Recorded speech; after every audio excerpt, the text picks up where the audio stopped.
गोपिका जीवनस्मरणं गोविन्द गोविन्द। सद्गुरुनाथ महाराज की जय। ஸ்ரீபதியான குருவாயூரப்பனோட பரம கிருப்பையில் நம்ம 18வது தசகம் பிருத்துவோட சரித்திரம் ரொம்ப அழகாக பார்த்தோம். பிருத்து தன்னுடைய கடைசியில் எல்லாம் ஆட்சியெல்லாம் பண்ணினத்துக்கு அப்புறமா பகவான்கிட்டையே பிரார்த்தனை பண்ணிக்கிறார். என்ன அப்படின்னா, கைவல்யமாக இருக்கக்கூடியது எனக்கு அந்த ஒரு மோட்சம் அவசியம் இல்லை, ஸ்வர்க்கம் அவசியம் இல்லை, எந்த ஒரு போகமும் அவசியம் இல்லை, இது எல்லாம் எனக்கு எதுவுமே வேண்டாம். நீ எனக்கு என்ன வரம் கொடுக்கணும்னு ஆசைப்படுறேன்னா எனக்கு 10,000 காதுகள், அது ஒரு கணக்கு இல்லை, எத்தனை காதுகள் இருந்தாலும் போராது அப்படின்னு ஒரு அர்த்தம் அதுக்கு. அப்படிப்பட்ட காதுகள் எதுக்கு அப்படின்னா, எப்பவும் பகவானுடைய ஸ்மரணை, பகவானுடைய கதைகளை சதா சர்வ காலமும் கேட்டுண்டே இருக்கணும் அப்படிங்கிறது தான் அவருடைய ஆசையாக இருந்தது. அப்படி ஒரு தபஸ் பண்ணி தன்னுடைய மனைவியான அர்ச்சிஸோட போய் ஒரு சமயத்தில் எல்லா தபஸும் முடிஞ்சு பகவானுடைய சாட்சாத்காரத்தை அனுபவிச்சதுக்கப்புறம் தானே தன்னுடைய யோக அக்னி, தன்னோட உடம்புலேருந்தே வரக்கூடிய ஒரு அக்னியில் தன்னையும் மறிச்சுண்டு அந்த யோக அக்னியிலேயே அர்ச்சிஸும் தன்னுடைய பிராணத்தை விடுறா. அப்படிங்கிற வரைக்கும் அவள் அப்படியே பகவானுடைய சாட்சாத்காரமான வைகுண்டத்தை அடைஞ்சுட்டா. அப்படிங்கிறதோட 18வது தசகத்தை பட்டத்திரி ரொம்ப அழகாக முடித்தார். அதுக்கப்புறமா இப்போ 19வது தசகம். 19வது தசகம் யார் அப்படின்னா,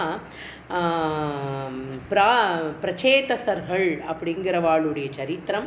அது யார் அப்படிங்கிறத பற்றியும், அப்புறம் பிராச்சீன பர்ஹீஸ் அவனோட சரித்திரம், இதெல்லாம் ரொம்ப அழகாக சொல்லிகிட்டே வரப்போகிறார். அவளுக்கும் இந்த குருவாயூரப்பனுக்கும் என்ன தொடர்பு அப்படிங்கிறதையும் ரொம்ப அழகாக இந்த தசகத்தில் சொல்கிறார். இதெல்லாம் ஒரு கனெக்டிவிட்டி இருக்குது. இதெல்லாம் பூர்வ கதையாக இருந்தாலும் நம்ம அவசியமாக இதெல்லாம் தெரிஞ்சுக்கணும் என்ன அப்படிங்கிறது. அதனால தான் இவ்வளோ அழகாக விஸ்தீர்ணமாகவே சொல்லியிருக்கார் நம்மளுடைய பட்டத்திரி ரொம்ப அழகாக. அதில் முதல் ஸ்லோகம் பார்க்கலாம். பிருத்தோஸ்து நப்தா பிருத்து தர்ம கர்மடஹ பிராச்சீன பர்ஹீர் யுவதௌ சதத்ருதௌ பிரச்சேதசோ நாம சுச்சேதசசுதான் அஜீஜனத்வத் கருணாங்குரானிவ. அதாவது பிருத்து சக்கரவர்த்தி என்ன பண்ணினார் அப்படின்னா, தன்னுடைய தர்மத்தை ரொம்ப அழகாக தர்மத்தை ரொம்ப அனுசந்தானம் பண்ணி தர்மத்தை அனுஷ்டானம் பண்ணி ஒரு பெரிய சக்கரவர்த்தியாக இருந்தார் இல்லையா. அப்போ அவருக்கு யார் வாழலாம் அப்படின்னா பேரனோட பிள்ளைகள் நப்தா அப்படிங்கிறோம். நம்மளோட திருமணத்தில் கல்யாணம் நம்மாத்து சைடு உள்ள கல்யாணங்கள்லாம் பார்த்தா 2 பொண்ணாத்து பேர் பிள்ளையாத்து பேரை சொல்லுவா. அவள் பிரவரம்னு சொல்லுவா அதுக்கு பேர். அப்போ என்ன சொல்லுவா, இன்னாருடைய பொண்ணு, இன்னாருடைய பேத்தி, இன்னாருடைய கொள்ளு பேத்தி, அப்புறம் இன்னொரு எள்ளு பேத்தி அப்படிங்கிற மாதிரி அவள் அந்த நப்தா அப்படிங்கிற வார்த்தை என்ன அப்படின்னா பேரன்களுடைய குழந்தைகள் இவாள்லாம். அப்போ யாருக்கு பேரன்? இந்த பிருத்துவோட பேர குழந்தைகள், பேரனோட பிள்ளைகளான பிராச்சீன பர்ஹி அப்படின்னு பேர். அவனுக்கு பர்ஹிஸ் அப்படின்னு பேர். அந்த அரசன் யார் அப்படின்னா நம்ம பிருத்துவனோட பேரனோட பிள்ளை. அதாவது பிருத்துக்கு யார் பிள்ளைகள் அப்படின்னா, விஜிதாஸ்வன் அப்படின்னு ஒரு பிள்ளையும் ஹவிர்தானன் அப்படிங்கிற ஒரு பிள்ளையும் இருந்தா. அவளுக்கு பிருத்துவோட 2 பசங்களோட பேர் விஜிதாஸ்வன், ஹவிர்தானன் அப்படின்னு பேர். இந்த ஹவிர்தானனோட புள்ள தான் இந்த பர்ஹிம்ஷத் அப்படின்னா அந்த பிள்ளையோட பேர். இவனை தான் பின்னாடி பிராச்சீன பர்ஹீஸ் அப்படின்னு சொல்கிறா. எதனால் அவனுக்கு அந்த பேர் வந்தது அப்படின்னா, அவன் என்ன பண்ணினான்னா பெரிய யாக யஜ்யங்கள்லாம் பண்ணுறதுக்காக எப்படின்னா தன்னோட அப்பா தாத்தா இவாள்லாம் என்ன அனுசந்தானம் பண்ணினாலோ, என்ன மாதிரியான தர்மத்தை அனுஷ்டானம் பண்ணினாலோ அதே மாதிரி தர்மத்தை இந்த கொள்ளு பேரனான பர்ஹிம்ஷத், அவன் பேர் பர்ஹிம்ஷத். அவன் அவனும் அனுஷ்டானம் பண்ணுறான். இந்த பர்ஹிம்ஷத் எப்படி அனுஷ்டானம் பண்ணுறான் அப்படின்னா, அதை தான் அவர் ரொம்ப அழகாக போட்டிருக்கார் பட்டத்திரி. பிருத்து தர்ம கர்மட்டக அப்படிங்கிறார். அதாவது பிருத்து சக்கரவர்த்தியாக இருக்கக்கூடிய தாத்தா கொள்ளு தாத்தா என்னெல்லாம் தர்மம் பண்ணினாரோ அந்த மாதிரியான தர்மத்தை பேர குழந்தைகள் வரைக்கும் இதை வந்து அனுசந்தானம் பண்ணியிருக்கா அப்படிங்கிறத வந்து ரொம்ப அழகாக பாகவதத்துலேயும் சொல்கிறா. இந்த பிராச்சீன பர்ஹிஸ் அப்படிங்கிற பேர் அவனுக்கு ஏன் வந்தது அப்படின்னா, அதாவது பர்ஹிஸ் அப்படின்னா வந்து தர்பை. அந்த தர்பையை வந்து என்ன பண்ணுவாளாம், ஹோமத்துக்கு யாகத்துக்கு இதுக்கெல்லாம் உபயோகப்படுத்துவா இல்லையா. ஸோ அதனால் அவனுக்கு வந்து அந்த பர்ஹிஸ் அந்த தர்பை மூலமாக அவன் வந்து நிறையா அனுசந்தானம் பண்ணி நிறைய கர்மாக்களுக்கெல்லாம் உபயோகம் பண்ணி அதை வந்து என்ன பக்கம் எப்படி வச்சுருப்பான் அப்படின்னா, பிராச்சீன பக்கமாக, பிராச்சீனம் அப்படின்னா கிழக்குன்னு அர்த்தம், ஈஸ்ட் ஃபேஸிங், கிழக்கு பக்கமாகவே இந்த தர்பைகளெல்லாம் அடுக்கி அதுக்குன்னு ஒரு சிட்டை இருக்குது. சிட்டைன்னா சம் ரூல்ஸ் ரெகுலேஷன்ஸ், அந்த மாதிரி அவன் பூஜையெல்லாம் பண்ணி ரொம்ப அழகாக அவன் வந்து அவ்வளோ ஹோமையாக கர்மாதிகள்லாம் பண்ணினதுனால இந்த பர்ஹிஷ்மத் அப்படிங்கிற அவனுடைய பேர் வந்து பிராச்சீன பர்ஹிஸ் அப்படிங்கிற பேராக ஆயிடுத்து. அவனுக்கு வந்து காரண பெயர் தான் இந்த பிராச்சீன பர்ஹிஸ். எப்படி இவனோட பேர் வந்ததுன்னா, அவன் வந்து கிழக்கு முகமாக தர்பையெல்லாம் அடுக்கி அதன் மூலமாக பண்ணக்கூடிய ஹோம யாகத்தினால உள்ள பலனை ரொம்ப அழகாக அவனுக்கு கிடைச்சிது அப்படிங்கிறது தான் அதில் வந்து ரொம்ப அழகாக சொல்கிறா. அதனால் அவனுக்கு பிராச்சீன பர்ஹிஸ் அப்படின்னு. இந்த பிராச்சீன பர்ஹிஸ் வந்து என்ன அப்படின்னா, இவ்வளவும் அவன் வந்து என்ன காமியார்த்தமான கர்மங்களை பண்ணிகிட்டே வரான் இல்லையா. ஸோ அப்போ ஒரு சமயம் நாரதர் வர, இதெல்லாம் பாகவதத்தில் ரொம்ப விஸ்தீரணமாக சொல்லியிருக்கா. அப்போ நாரத மகரிஷி வந்து சொல்கிறார், என்ன சொல்கிறார் அப்படின்னா, பிராச்சீன பர்ஹிஷம் சத்தக கர்மஸ்வாசக்த மானசம் நாரதோத்யாத்ம தத்வஜ்ஞ கிருபாளு பிரத்யபோதயத். அவர் வந்து என்ன சொல்கிறார், இப்படிப்பட்ட ஆத்மாவை நன்னா உணர்ந்தவர், இயற்கையாகவே கருணையான ஒரு சுபாவம் உள்ளவர் நம்மளுடைய நாரத மகரிஷி. அவர் வந்து இப்போ பர்ஹிஸ்க்கு வந்து என்ன சொல்கிறார், பிராச்சீன பர்ஹிஸ்க்கு வந்து ஞான உபதேசம் பண்ணுறார். என்ன மாதிரியான ஞான உபதேசம் பண்ணுறார் அப்படின்னா, இவ்வளோ கர்மாக்களை நீ வந்து அழகாக பண்ணிகிட்டே வரியே, இதனால் உனக்கு வந்து எல்லா துக்கமும் விலகி சுகம் எப்படி கிடைக்கிறது அப்படின்னு கேட்குறாரு. அவனுக்கும் வந்து புரியுறது அது. அப்போ அவன் என்ன சொல்கிறான், இவ்வளோ காமிய காரணங்களால் வந்து நான் கர்மாக்களை நிறையா பண்ணிகிட்டே வந்தாலும் எனக்கு வந்து மனசு அப்படிங்கிறது வந்து ஏதோ ஒரு சமயத்தில் துக்கமாகவும் அது ஒரு கலக்கமாகவும் இருந்துகிட்டே தான் இருக்குது. இதை போக்குறதுக்கு என்ன வழி அப்படின்னு வந்து நாரத மகரிஷிகிட்ட கேட்குறான். அப்போ நாரத மகரிஷி வந்து சொல்கிறார், ஆத்ம ஞானத்தை, ஆத்ம தத்துவத்தை வந்து உபதேசம் பண்ணுறார். எப்படின்னா, இந்த சரீரம் வந்து ரொம்ப பொய்யானது, நம்ம பண்ணக்கூடிய அத்தனை காரியங்களும் காமியார்த்தமாக இருந்துடுத்துன்னா அதுக்கு பலனே கிடையாது. அதனால் சகலமும் பகவானையே சேர்ந்தது அப்படிங்கிற ஒரு பகவானை உபாசிக்கிறத தவிர வேறு வழி ஒன்றுமே இல்லை. அது ஒன்று தான் ஜீவனில் இருக்கக்கூடிய துக்கத்தை போக்கக்கூடியது அப்படின்னு ரொம்ப அழகாக வந்து பர்ஹிஸ்க்கு வந்து ரொம்ப பியூட்டிஃபுல்லாக இந்த கதையை வந்து சொல்கிறார். அதாவது புரஞ்சனன் அப்படிங்கிற ஒரு கதையை சொல்கிறார். இதெல்லாம் வந்து ஒரு கற்பனையான கதையாக தான் இருக்குது அப்படின்னு சொல்கிறார்.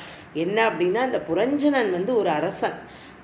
அந்த அரசன் இருந்தான். அவனுக்கு வந்து அபிஜ்ஞாதன் அப்படின்னு ஒரு ஃப்ரெண்டு, அந்த புரஞ்சனனுக்கு அபிஜ்ஞாதன்னு ஒரு ஃப்ரெண்டு இருந்தான்.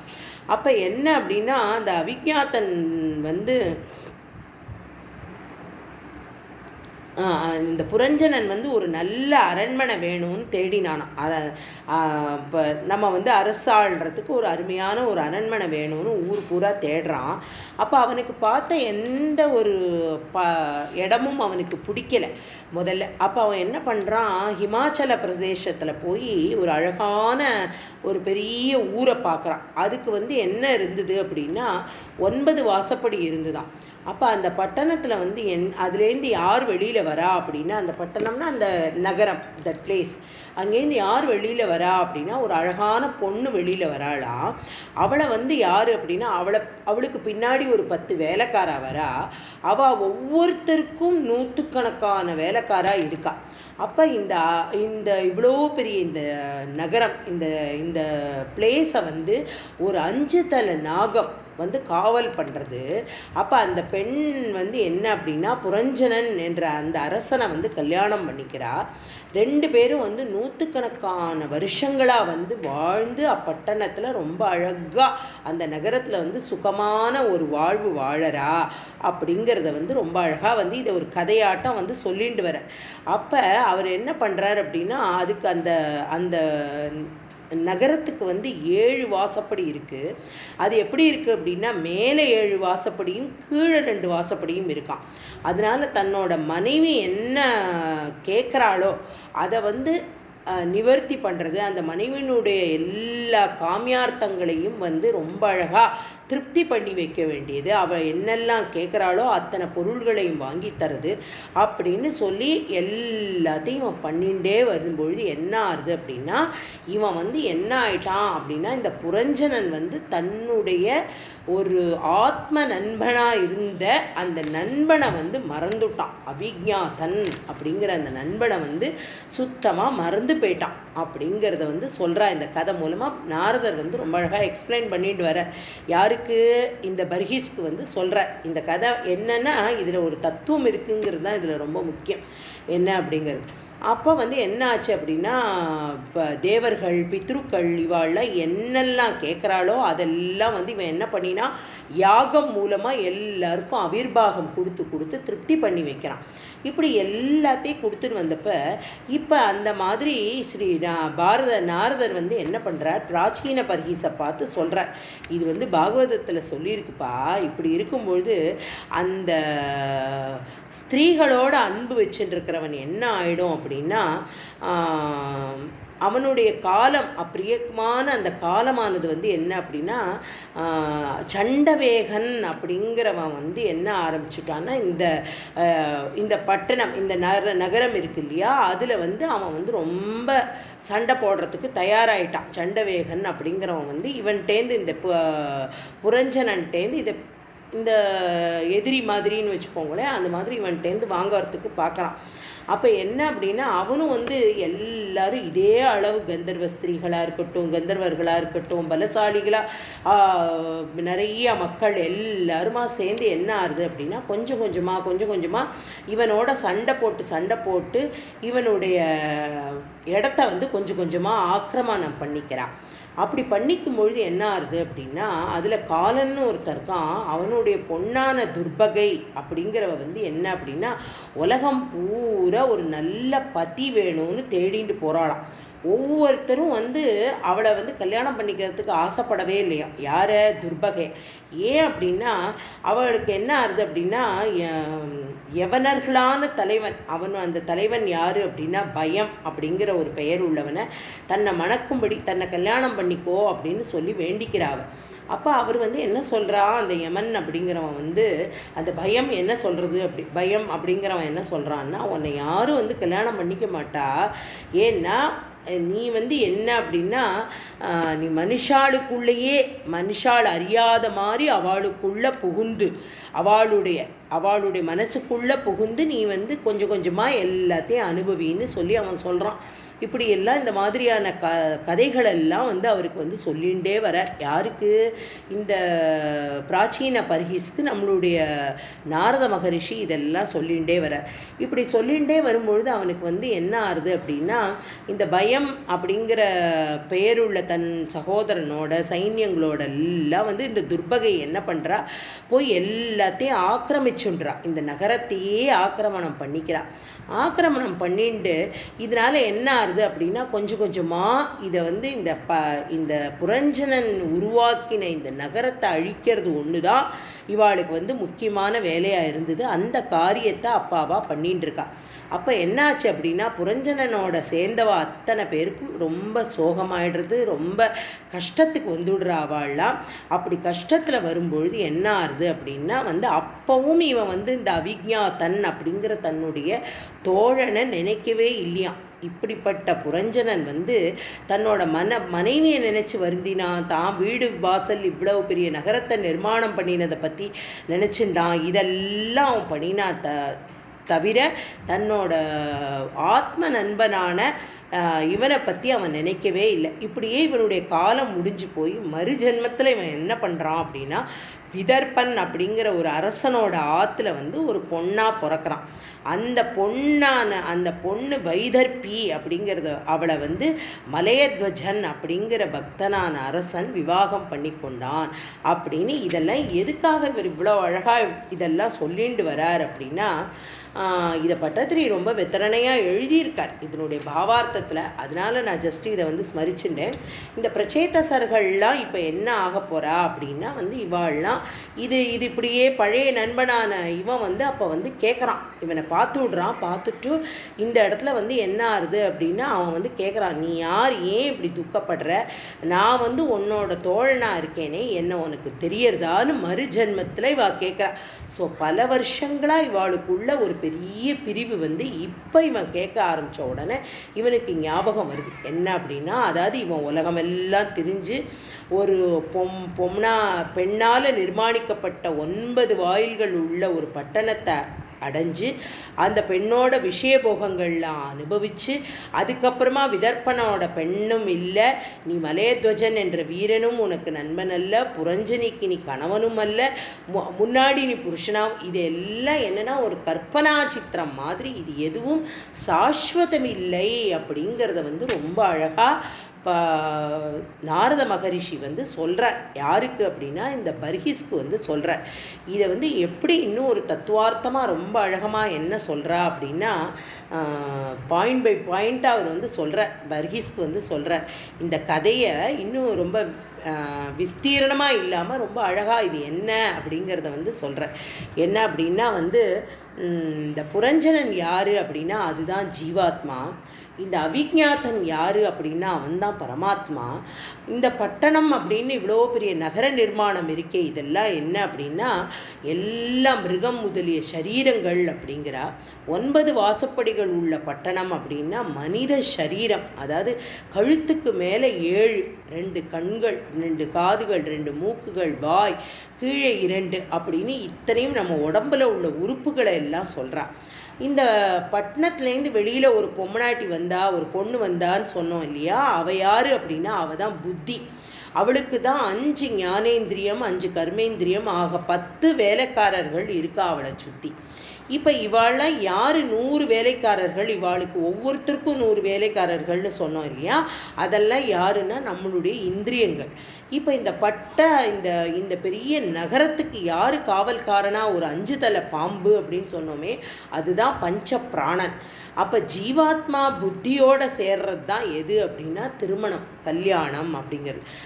ஸ்திரீகளிடத்தில் அன்பு வைத்தவர்களுக்கு என்ன அப்படின்னா அது கொஞ்சம் கொஞ்சமாக காலம் அப்படிங்கிறது என்ன அப்படின்னா வயசு, நம்மளுடைய காலம், டேஸ் கழியறது இல்லையா, முதிர்ந்த காலம் அப்படின்னு சொல்கிறோம். இப்போ இது இந்த சண்டவேகன் அப்படிங்கிறது யார், ஒருத்தர் சண்டை போடுறான், இதெல்லாம் ஆக்கிரமணம் பண்ண போகிறான்னு சொன்னோம் இல்லையா, அது யார் அப்படின்னா திரும்ப திரும்ப திரும்ப வந்துட்டே இருக்கக்கூடிய வருஷங்கள், அதாவது காலம். இப்போ 360 கந்தர்வர்கள், 360 கந்தர்வ ஸ்திரீகள், இவாலாம் யார் அப்படின்னா இரவு பகல் 365 டேஸ் சொல்கிறோம் இல்லையா, பகல் 360 பகல் 360 இரவு. இதில் யார் அப்படின்னா பிரஜாகரன் அப்படிங்கிறது எது அப்படின்னா பிராணவாயு, துர்பகை அப்படிங்கிறதுனா ஜரை, கிழம். அதனால தான் அவளை யாருமே கல்யாணம் பண்ணிக்கல. கிழட்டுத்தனம் உடம்பை யார் ஸ்வீகரணம் பண்ணிப்பா, யாரும் கல்யாணம் பண்ணிக்க மாட்டா. இந்த இடத்துல பயம் அப்படிங்கிறது என்ன அப்படின்னா மிருத்யு, அதை தான் வேண்டிக்கிறா.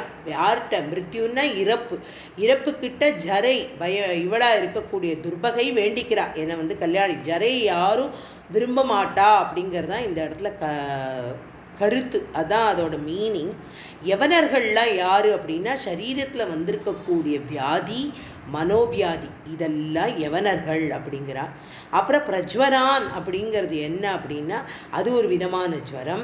அவனே அப்புறம் பிராத்தா அப்படின்னு கூட இருக்கக்கூடியவா யார் அப்படின்னா சகோதரியா கடவாயின்னு சொல்கிறார் இல்லையா. அப்போ ஜீவனத்தை சரீரத்திலேருந்து யார் எடுக்கணும் அப்படின்னா அந்த உயிரை எடுக்கக்கூடிய அந்த ஒரு சக்தி. இப்படி இரவு பகலாக இருக்கக்கூடிய கந்தர் கந்தர்வர்கள் அப்புறம் யவனர்கள் இவா எல்லாரை பற்றி யமலோகத்துக்கு போகிறது இதெல்லாம் புரஞ்சனனை சேர்ந்தவா இத்தனையும் இது எதுவுமே உனக்கு சாஸ்வதம் இல்லை. மலையத்வஜன்னு ஒருத்தனை இதெல்லாம் ஒரு கதை ரூபமாக ரொம்ப அழகாக நம்மளுடைய பாகவதத்தில் ரொம்ப விஸ்தீரணமாக சொல்லியிருக்கார். இப்போ பிராச்சீன பர்ஹிஸ்க்கு தெரிஞ்சுடுத்து இது என்ன அப்படின்னு புரியுறது, அவனுக்கு புரிய வைக்கிறார். யார் அப்படின்னா சாக்ஷாத் நாரத மகரிஷி ரொம்ப அழகாக புரிய வைக்கிறார். இப்போ பிரஜா சிருஷ்டியை சொல்கிறார், அதனை எப்படி ரட்சணம் பண்ணணும்னு சொல்கிறார். அதெல்லாம் சொல்லி கொடுத்து இவனுக்கு எல்லாம் புரிய வைக்கிறார். இத்தனையும் கேட்டுண்டு இதை எல்லாத்தையும் நம்ம பட்டத்திரி ஒரே வார்த்தையில் அழகாக சொல்லிட்டார். பிருத்து தர்ம கர்மட்டக அப்படிங்கிற, அதாவது இதெல்லாம் விஸ்தீர்ணமாக சொல்லாமல் பிராச்சீன பர்ஹிஸ்க்கு விஸ்தீர்ணமாக பாகவதத்தில் சொன்னதை ரொம்ப அழகாக இப்போ ஸ்மரிச்சுட்டோம். இந்த மாதிரி பிராச்சீன பர்ஹிஸ் அவனும் என்ன பண்ணுறான் அப்படின்னா சிறந்த தர்மாத்மா, நிறையா கர்மங்கள் இதெல்லாத்தையும் அவன் நன்னா பண்ணி அவனுக்கு அவனுடைய மனைவியோட பெயர் என்ன அப்படின்னா சதத்ருதி அப்படின்னு பேர். அவள் என்ன அப்படின்னா பிராச்சீன பர்ஹிஸ்க்கும் சதத்ருதிக்கும் பிரச்சேதஸ் அப்படிங்கிற பெயருள்ள 10 புதல்வர்கள் 10 ஆண் குழந்தைகள் பிறக்கிறா. அவள் எல்லாரும் என்ன அப்படின்னா அதீத பக்தி உள்ளவாளாக இருக்கா. அதனாலேயே நம்பூதிரி என்ன சொல்கிறார் அப்படின்னா பகவானுடைய கருணையை எப்படின்னா ஜஸ்ட் அங்குரிக்கிறதுன்னு சொல்கிறோம் இல்லையா, முளைக்கிறதுன்னு. அதாவது முளைக்கும் பொழுதே பகவத் பக்தியோட முளைச்ச குழந்தைவா அப்படிங்கிறத தான் அவர் பட்டத்திரி ரொம்ப அழகாக அந்த இடத்துல சொல்கிறார். அவள் எப்படி அப்படின்னா பிறக்கும் பொழுதே பகவானையே ஸ்மரணம், பகவானையே நினைக்கணும், பகவானுடைய வாழணும் அப்படிங்கிற ஒரு எண்ணத்தோட பிறந்தவா இந்த பிரச்சேதசர்கள் அப்படிங்கிற இந்த 10 பேர். இவா என்ன பண்ண போறா அப்படிங்கிறத 2வது ஸ்லோகத்தில் ரொம்ப அழகாக சொல்கிறார். பிது சிஸ்ருக்ஷா நிரதஸ்ய சாசனாத் பவத் தபஸ்யா நிரதா தசாபிதே பயோநிதிம் பश्चिममेध्य தத்தடே மனோகரம் சம் தத்ருஷு சரோவரம். இவா என்ன பண்ணுறா அப்படின்னா இந்த பிராச்சீன பர்ஹிஸ் என்ன பண்ணுறான் அப்படின்னா ஏராளமான பிரஜைகளை சிருஷ்டி பண்ணணும் அப்படின்னு நினைக்கிறார். அதுக்கான காமியமான உள்ள யாகங்கள்லாம் நிறையா பண்ணுறார். அப்படி யாகங்களில் இப்போ ஹோமமெல்லாம் பண்ணுறதுனால என்ன ஆகும் அப்படின்னா எல்லா பாப்பமும் விலகி அவள் என்ன கேட்குறாளோ அதெல்லாம் கை கொடுக்கும், அதெல்லாம் கையில் பலனாக கிடைக்கும்னு வேதமே சொல்கிறது இல்லையா. அதனால பிராச்சீன பர்ஹிஸ் என்ன பண்ணுறார் அப்படின்னா நிறைய யாக யஜ்யங்கள்லாம் பண்ணிட்டு இருக்கார். இயற்கையாகவே அவருக்கு நாரத மகரிஷியோட ஒரு அனுகிரகம், ஒரு குரு கிருபை அவருக்கு இருந்ததுனால அவருக்கு என்ன இருந்தது அப்படின்னா பக்தி ஞானம் இதெல்லாம் உபதேசம் பண்ணினதுனால அவனுக்கு என்ன அப்படின்னா இந்த காமிய காரியங்கள்லாம் பண்ணி பண்ணி பண்ணி பண்ணி முடிஞ்சு ஒரு விதமாக இதுலேருந்து ஒரு ரிட்டையர்டாக ஆகணும், இதுலேருந்து ஒரு ஓய்வு நமக்கு வேணும் அப்படின்னு நினச்சிட்டு அவர் என்ன பண்ணுறார் அப்படின்னா அதனுடைய புண்ணியமாக அவருக்கு யார் கிடச்சிருக்கு, இந்த பிரச்சேதசர்கள் அப்படிங்கிற இந்த 10 குழந்தைகள் கிடச்சிருக்கா இல்லையா, அவள்கிட்ட இனி இந்த பிரஜா சிருஷ்டியெல்லாம் நீங்கள் பார்த்துக்கணும் அப்படின்னு சொல்லி அவள் கையில் இதெல்லாம் ஒப்படைக்கிறார்.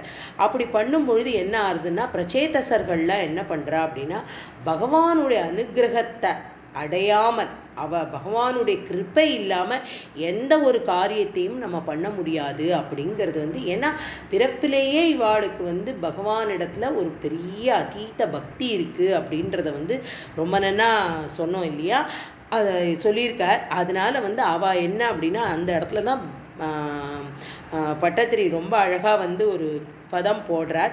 பவத் தபஸ்யா நிரதாகா அப்படிங்கிற, அதாவது பகவானுடைய அனுகிரகத்தை தபஸ் பண்ணி வாங்கிக்காம இது எப்படி அடையிறது, எப்படி இந்த காரியங்கள் எல்லாம் பண்ணுறது அப்படின்னு சொல்லிட்டு இந்த பிரச்சேதசர்கள்லாம் ஒரு நல்ல புண்ணிய தீர்த்தத்தில் போய் இந்த ஒரு தபஸை பண்ணணும் அப்படின்னு நினச்சிட்டு அவள்லாம் கிளம்பி வரா.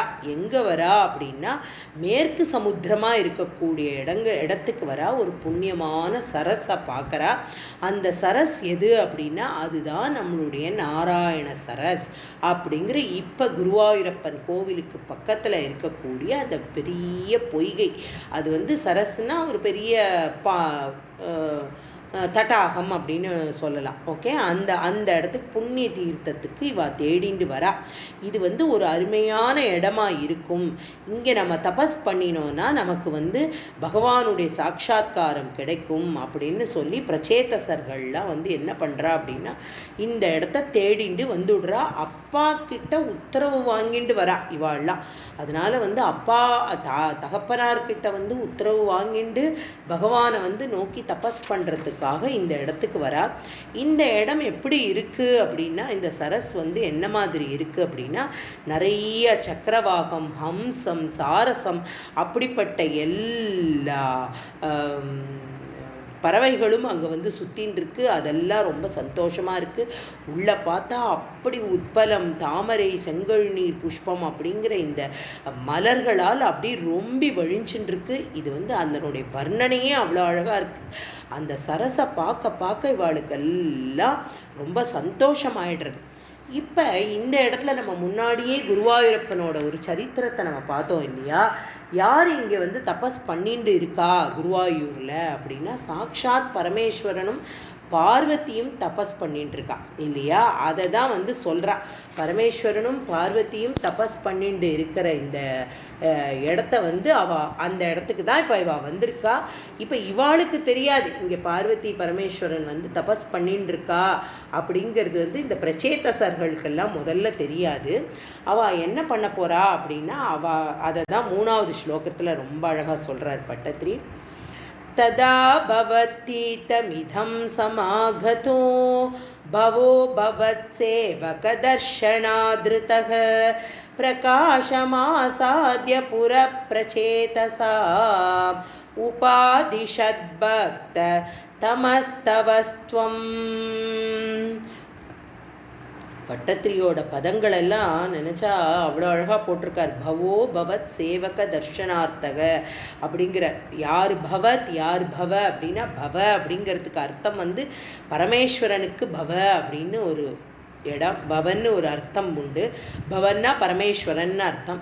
அந்த பவத்தீர்த்தம் அப்படின்னா இது உன்னுடைய தீர்த்தம். அங்கே இப்போ குருவாயூரப்பன்ட்ட தானே இவர் வந்து அட்ரஸ் பண்ணிட்டு இருக்கார் இந்த ஸ்லோகத்தெல்லாம். அப்போ சொல்கிறார், எப்படி சொல்கிறார் அப்படின்னா உன்னுடைய தீர்த்தம், உன்னுடைய நாராயண சரஸுக்கு பக்கத்தில் பவத் சாக்ஷாத் பரமேஸ்வரனும் பார்வதியும் தபஸ் பண்ணிட்டு இருந்தாலாமே, அந்த இடத்துக்கு இந்த பிரச்சேதசர்கள்லாம் வந்திருக்காளாமே அப்படின்னு ஒரு கான்வர்சேஷன் ஸ்டைலில் வந்து அதை வந்து ரொம்ப அழகாக வந்து சொல்லிட்டு இருக்கார்.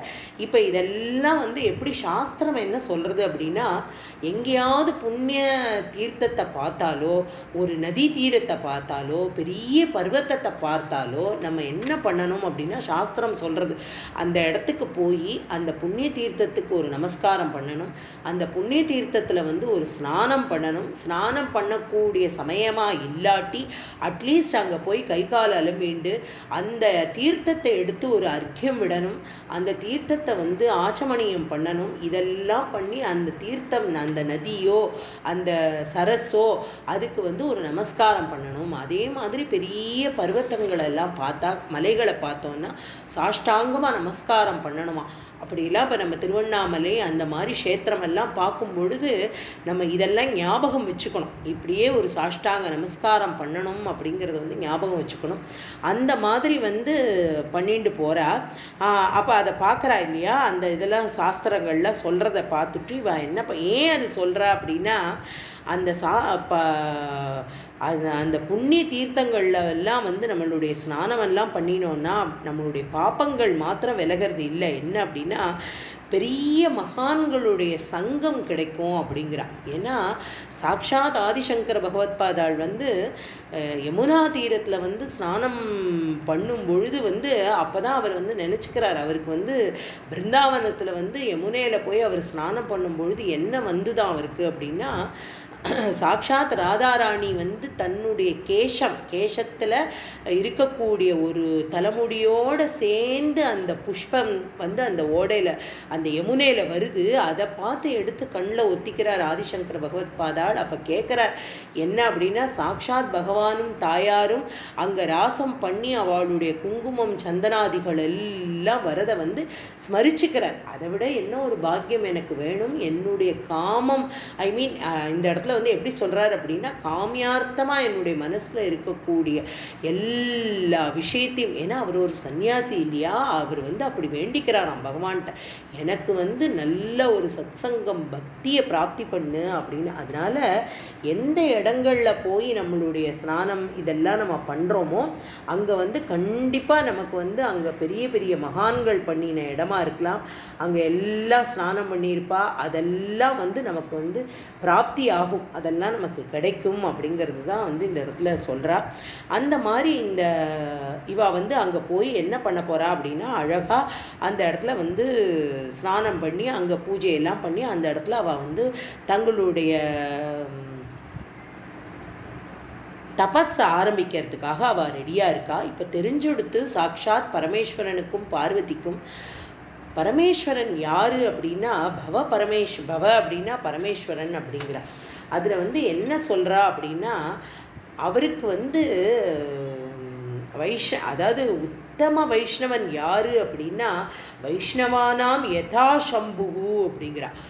பாகவதத்தில் சொல்கிறது எப்படின்னா, ரொம்ப அதீத வைஷ்ணவன், அதீத பகவத் பக்தி உள்ளவன், ஹரிஸ்மரணம் பண்ணிண்டு ராமநாமத்தையே ஜபிச்சுன்னு இருக்கிறது யாரு அப்படின்னா சாக்ஷாத் பரமேஸ்வரன் யதா சம்புகு அப்படிங்கிறார். அவர் ஒருத்தர் தான் அப்படி எப்போவுமே வந்து பகவான் நாமாவை சொல்லிண்டு சதா சர்வ காலமும் ராமநாமத்தையே ஜபிச்சுண்டு இருக்கக்கூடியவர் சாக்ஷாத் பரமேஸ்வரன்.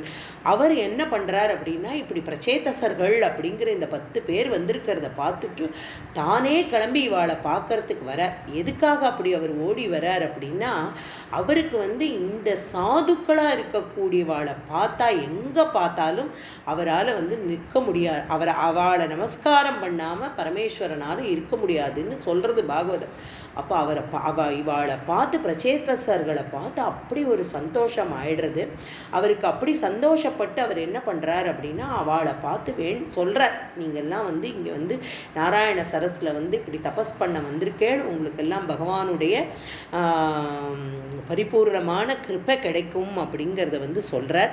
அதை சொல்லிட்டு அவர் என்ன சொல்ல போகிறார் அப்படின்னா, பாகவதத்தில் வந்து ரொம்ப அருமையான ஒரு பார்ட் இருக்குது. எது அப்படின்னா, ருத்ரகீதை அப்படிங்கிறத வந்து இந்த பிரச்சேதசர்களுக்கு இப்போ உபதேசம் பண்ணுவார் பின்னாடி.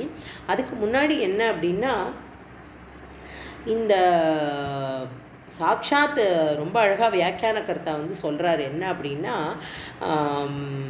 நம்மளுடைய மகாதேவனாக இருக்கக்கூடிய பரமேஸ்வரனுக்கு வந்து ரொம்ப பிரேம பக்தி ஜாஸ்தியம். பிரேம பக்தின்னா அவருக்கு வந்து பிருந்தாவனத்தில் வந்து கோவில் இருக்குது. என்ன கோவில் அப்படின்னா, கோபேஸ்வரர் அப்படின்ற கோவில் இருக்குது. அது எதோட கோவில், யாரோட கோவில்னா, சாக்ஷாத் நம்ம பரமேஸ்வரனுக்கு கோபேஸ்வரர் அப்படிங்கிற கோவில் இருக்குது பிருந்தாவனத்தில். அந்த பிருந்தாவனத்தில் அந்த கோபேஸ்வரர் கோவிலில் வந்து என்ன பண்ணுவா அப்படின்னா, பரமேஸ்வரனுக்கு வந்து ரொம்ப ஆசை ஜாஸ்தியாம். கார்த்தால் அவருக்கு அலங்காரம் எப்படி இருக்கும் அப்படின்னா, சந்திர பிரபை வச்சு ஒரு பக்கம் கங்கை விடுற மாதிரி ஜலம் கொட்டுற மாதிரி அந்த லிங்கத்துக்கு இந்த மாதிரியான ஒரு அலங்காரம் இருக்கும்.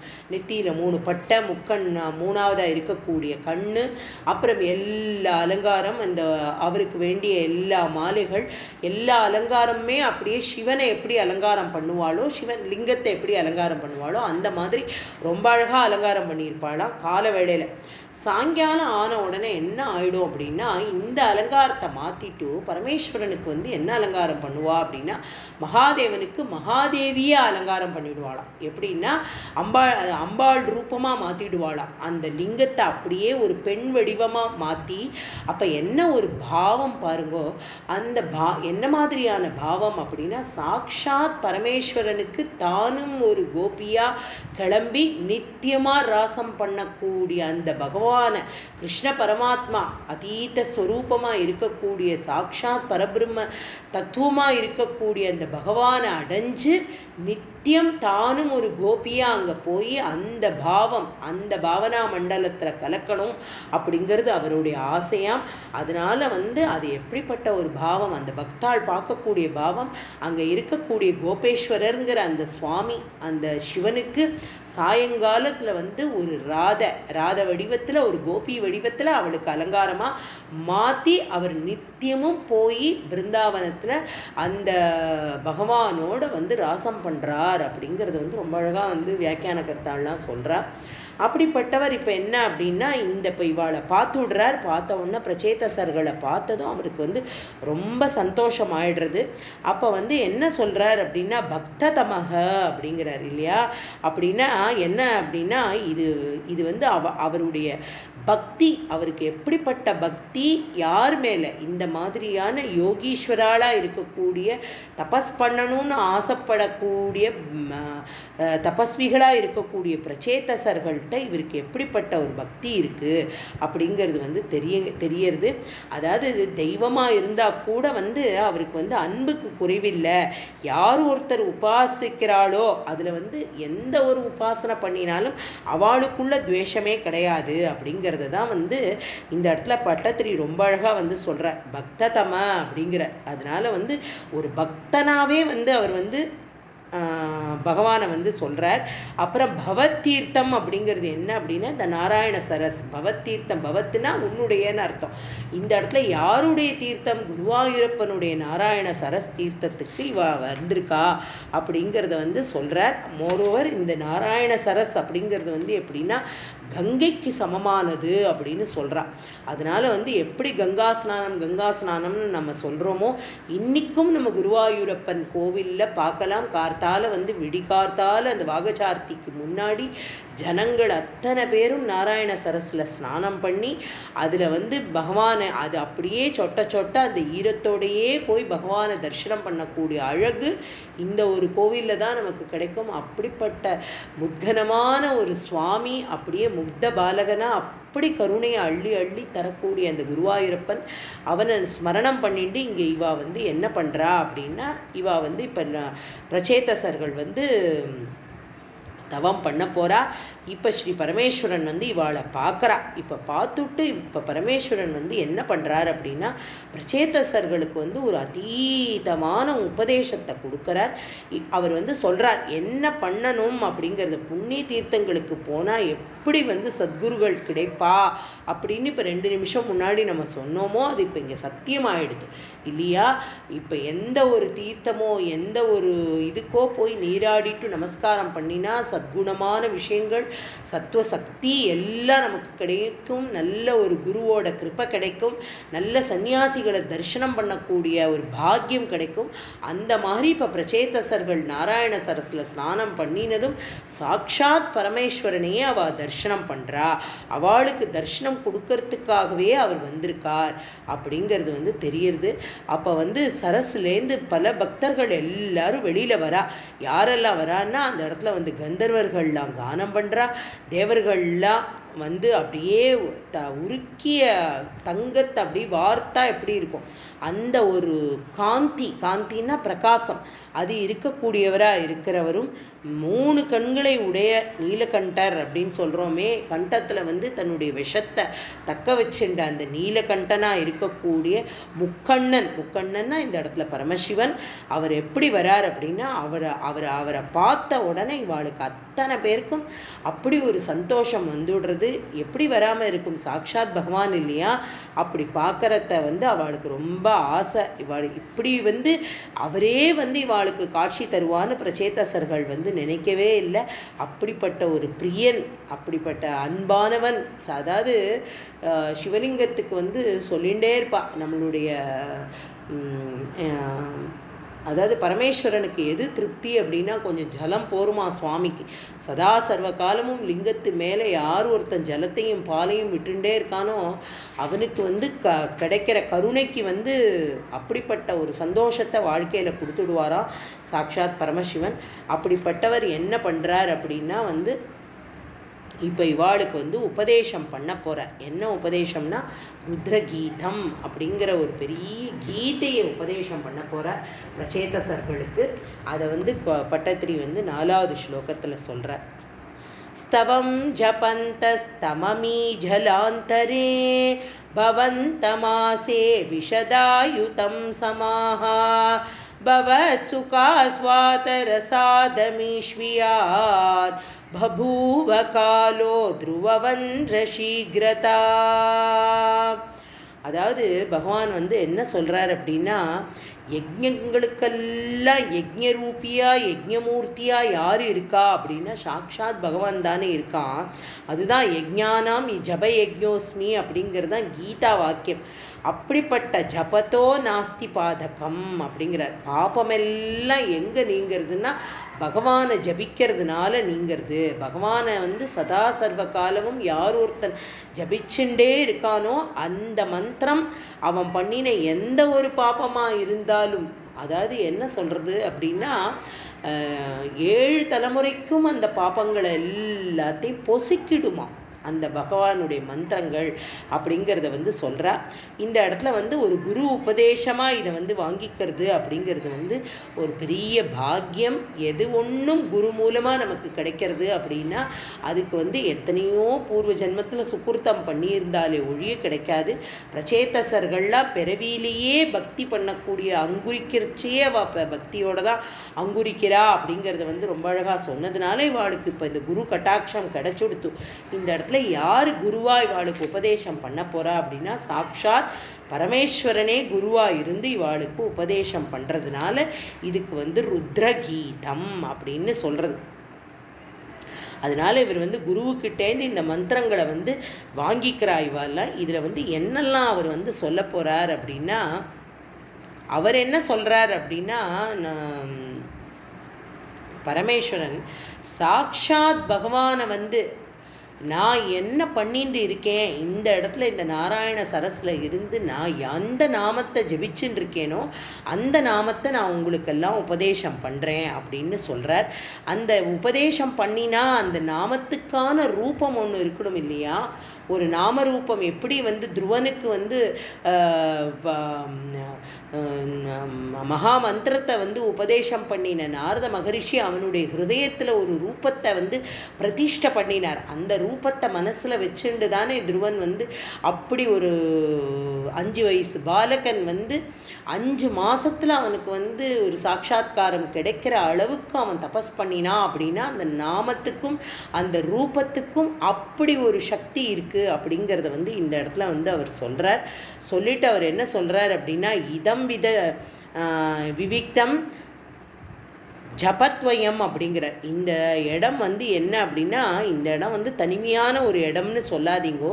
இது வந்து என்ன அப்படின்னா, எங்கே போய் இவ தபஸ் பண்ண போகிறா அப்படின்னா இந்த நாராயண சரஸ் இருக்கு இல்லையா, அதுக்கு பக்கத்தில் உள்ள சமுத்திரம், அந்த சமுத்திர ஜலமும் இந்த நாராயண சரஸும் இருக்கக்கூடிய இடத்துக்கு உள்ளே போய் 10000 வருஷ காலம் இவா வந்து தபஸ் பண்ண போகிறா. யார்? பிரச்சேதசர்கள். அதுக்கு முன்னாடி இந்த ருத்ரனால் சொல்லப்பட்ட இந்த ஸ்தோத்திரத்தை வந்து அவள் மனசில் வாங்கிக்கிறா. என்ன ஸ்தோத்திரம் அப்படின்னா, ஜிதம் த ஆத்மவித்தோர் யஸ்வஸ்தயே ஸ்வஸ்திரஸ்து மே பவதாராதசாராத்தம் சர்வஸ்மா ஆத்மனே நமஹ. அதாவது யார் ஒருத்தர் வந்து பிரம்மஞானியாக இருக்கக்கூடியவர்கள் எல்லாத்துக்கும் மங்களம் கிடைக்கணும், அப்படிப்பட்ட ஆனந்த ரூபியாக இருக்கக்கூடிய அந்த சாக்ஷாத் பகவானை வந்து நீங்கள் எப்பவும் ஸ்மரணம் பண்ணிகிட்டே இருக்கணும் அப்படிங்கிறத வந்து ரொம்ப அழகாக சொல்கிறார். ருத்ரன் வந்து சொல்லிவிட்டு அவளுக்கு வந்து சொல்கிறார் என்ன அப்படின்னா, இந்திரியங்களுக்கெல்லாம் அதாவது நம்ம வந்து கண்ணு வந்து பகவானை பார்க்கறது அப்படின்னு சொல்கிறோம். அந்த கண்ணை பார்க்க வைக்கக்கூடியது எது? அந்த இந்திரியத்தை வேலை செய்ய வைக்கக்கூடியது எது அப்படின்னா சாக்ஷாத் பகவான் தான். இப்போ நம்மளுடைய வாய் பேசுறது, வாய் நாமம் சொல்கிறது அப்படின்னா அந்த நாக்கை பெரட்டி பேச வைக்கக்கூடியது எது? சாக்ஷாத் பகவான் தான்.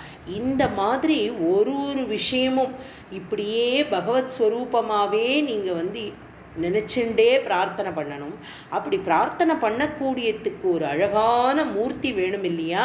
அந்த மூர்த்தி, அந்த சுவாமி எது அப்படின்னா, அப்படியே நீருண்ட அப்படியே கருப்பாக இருக்கக்கூடிய மேகங்கள் அப்படியே இருக்கக்கூடியதும், பெரிய அழகிய தாமரை இதழ்கள் போன்ற கண்களை உடையதும், பெரிய புருவங்களை உடையதும்,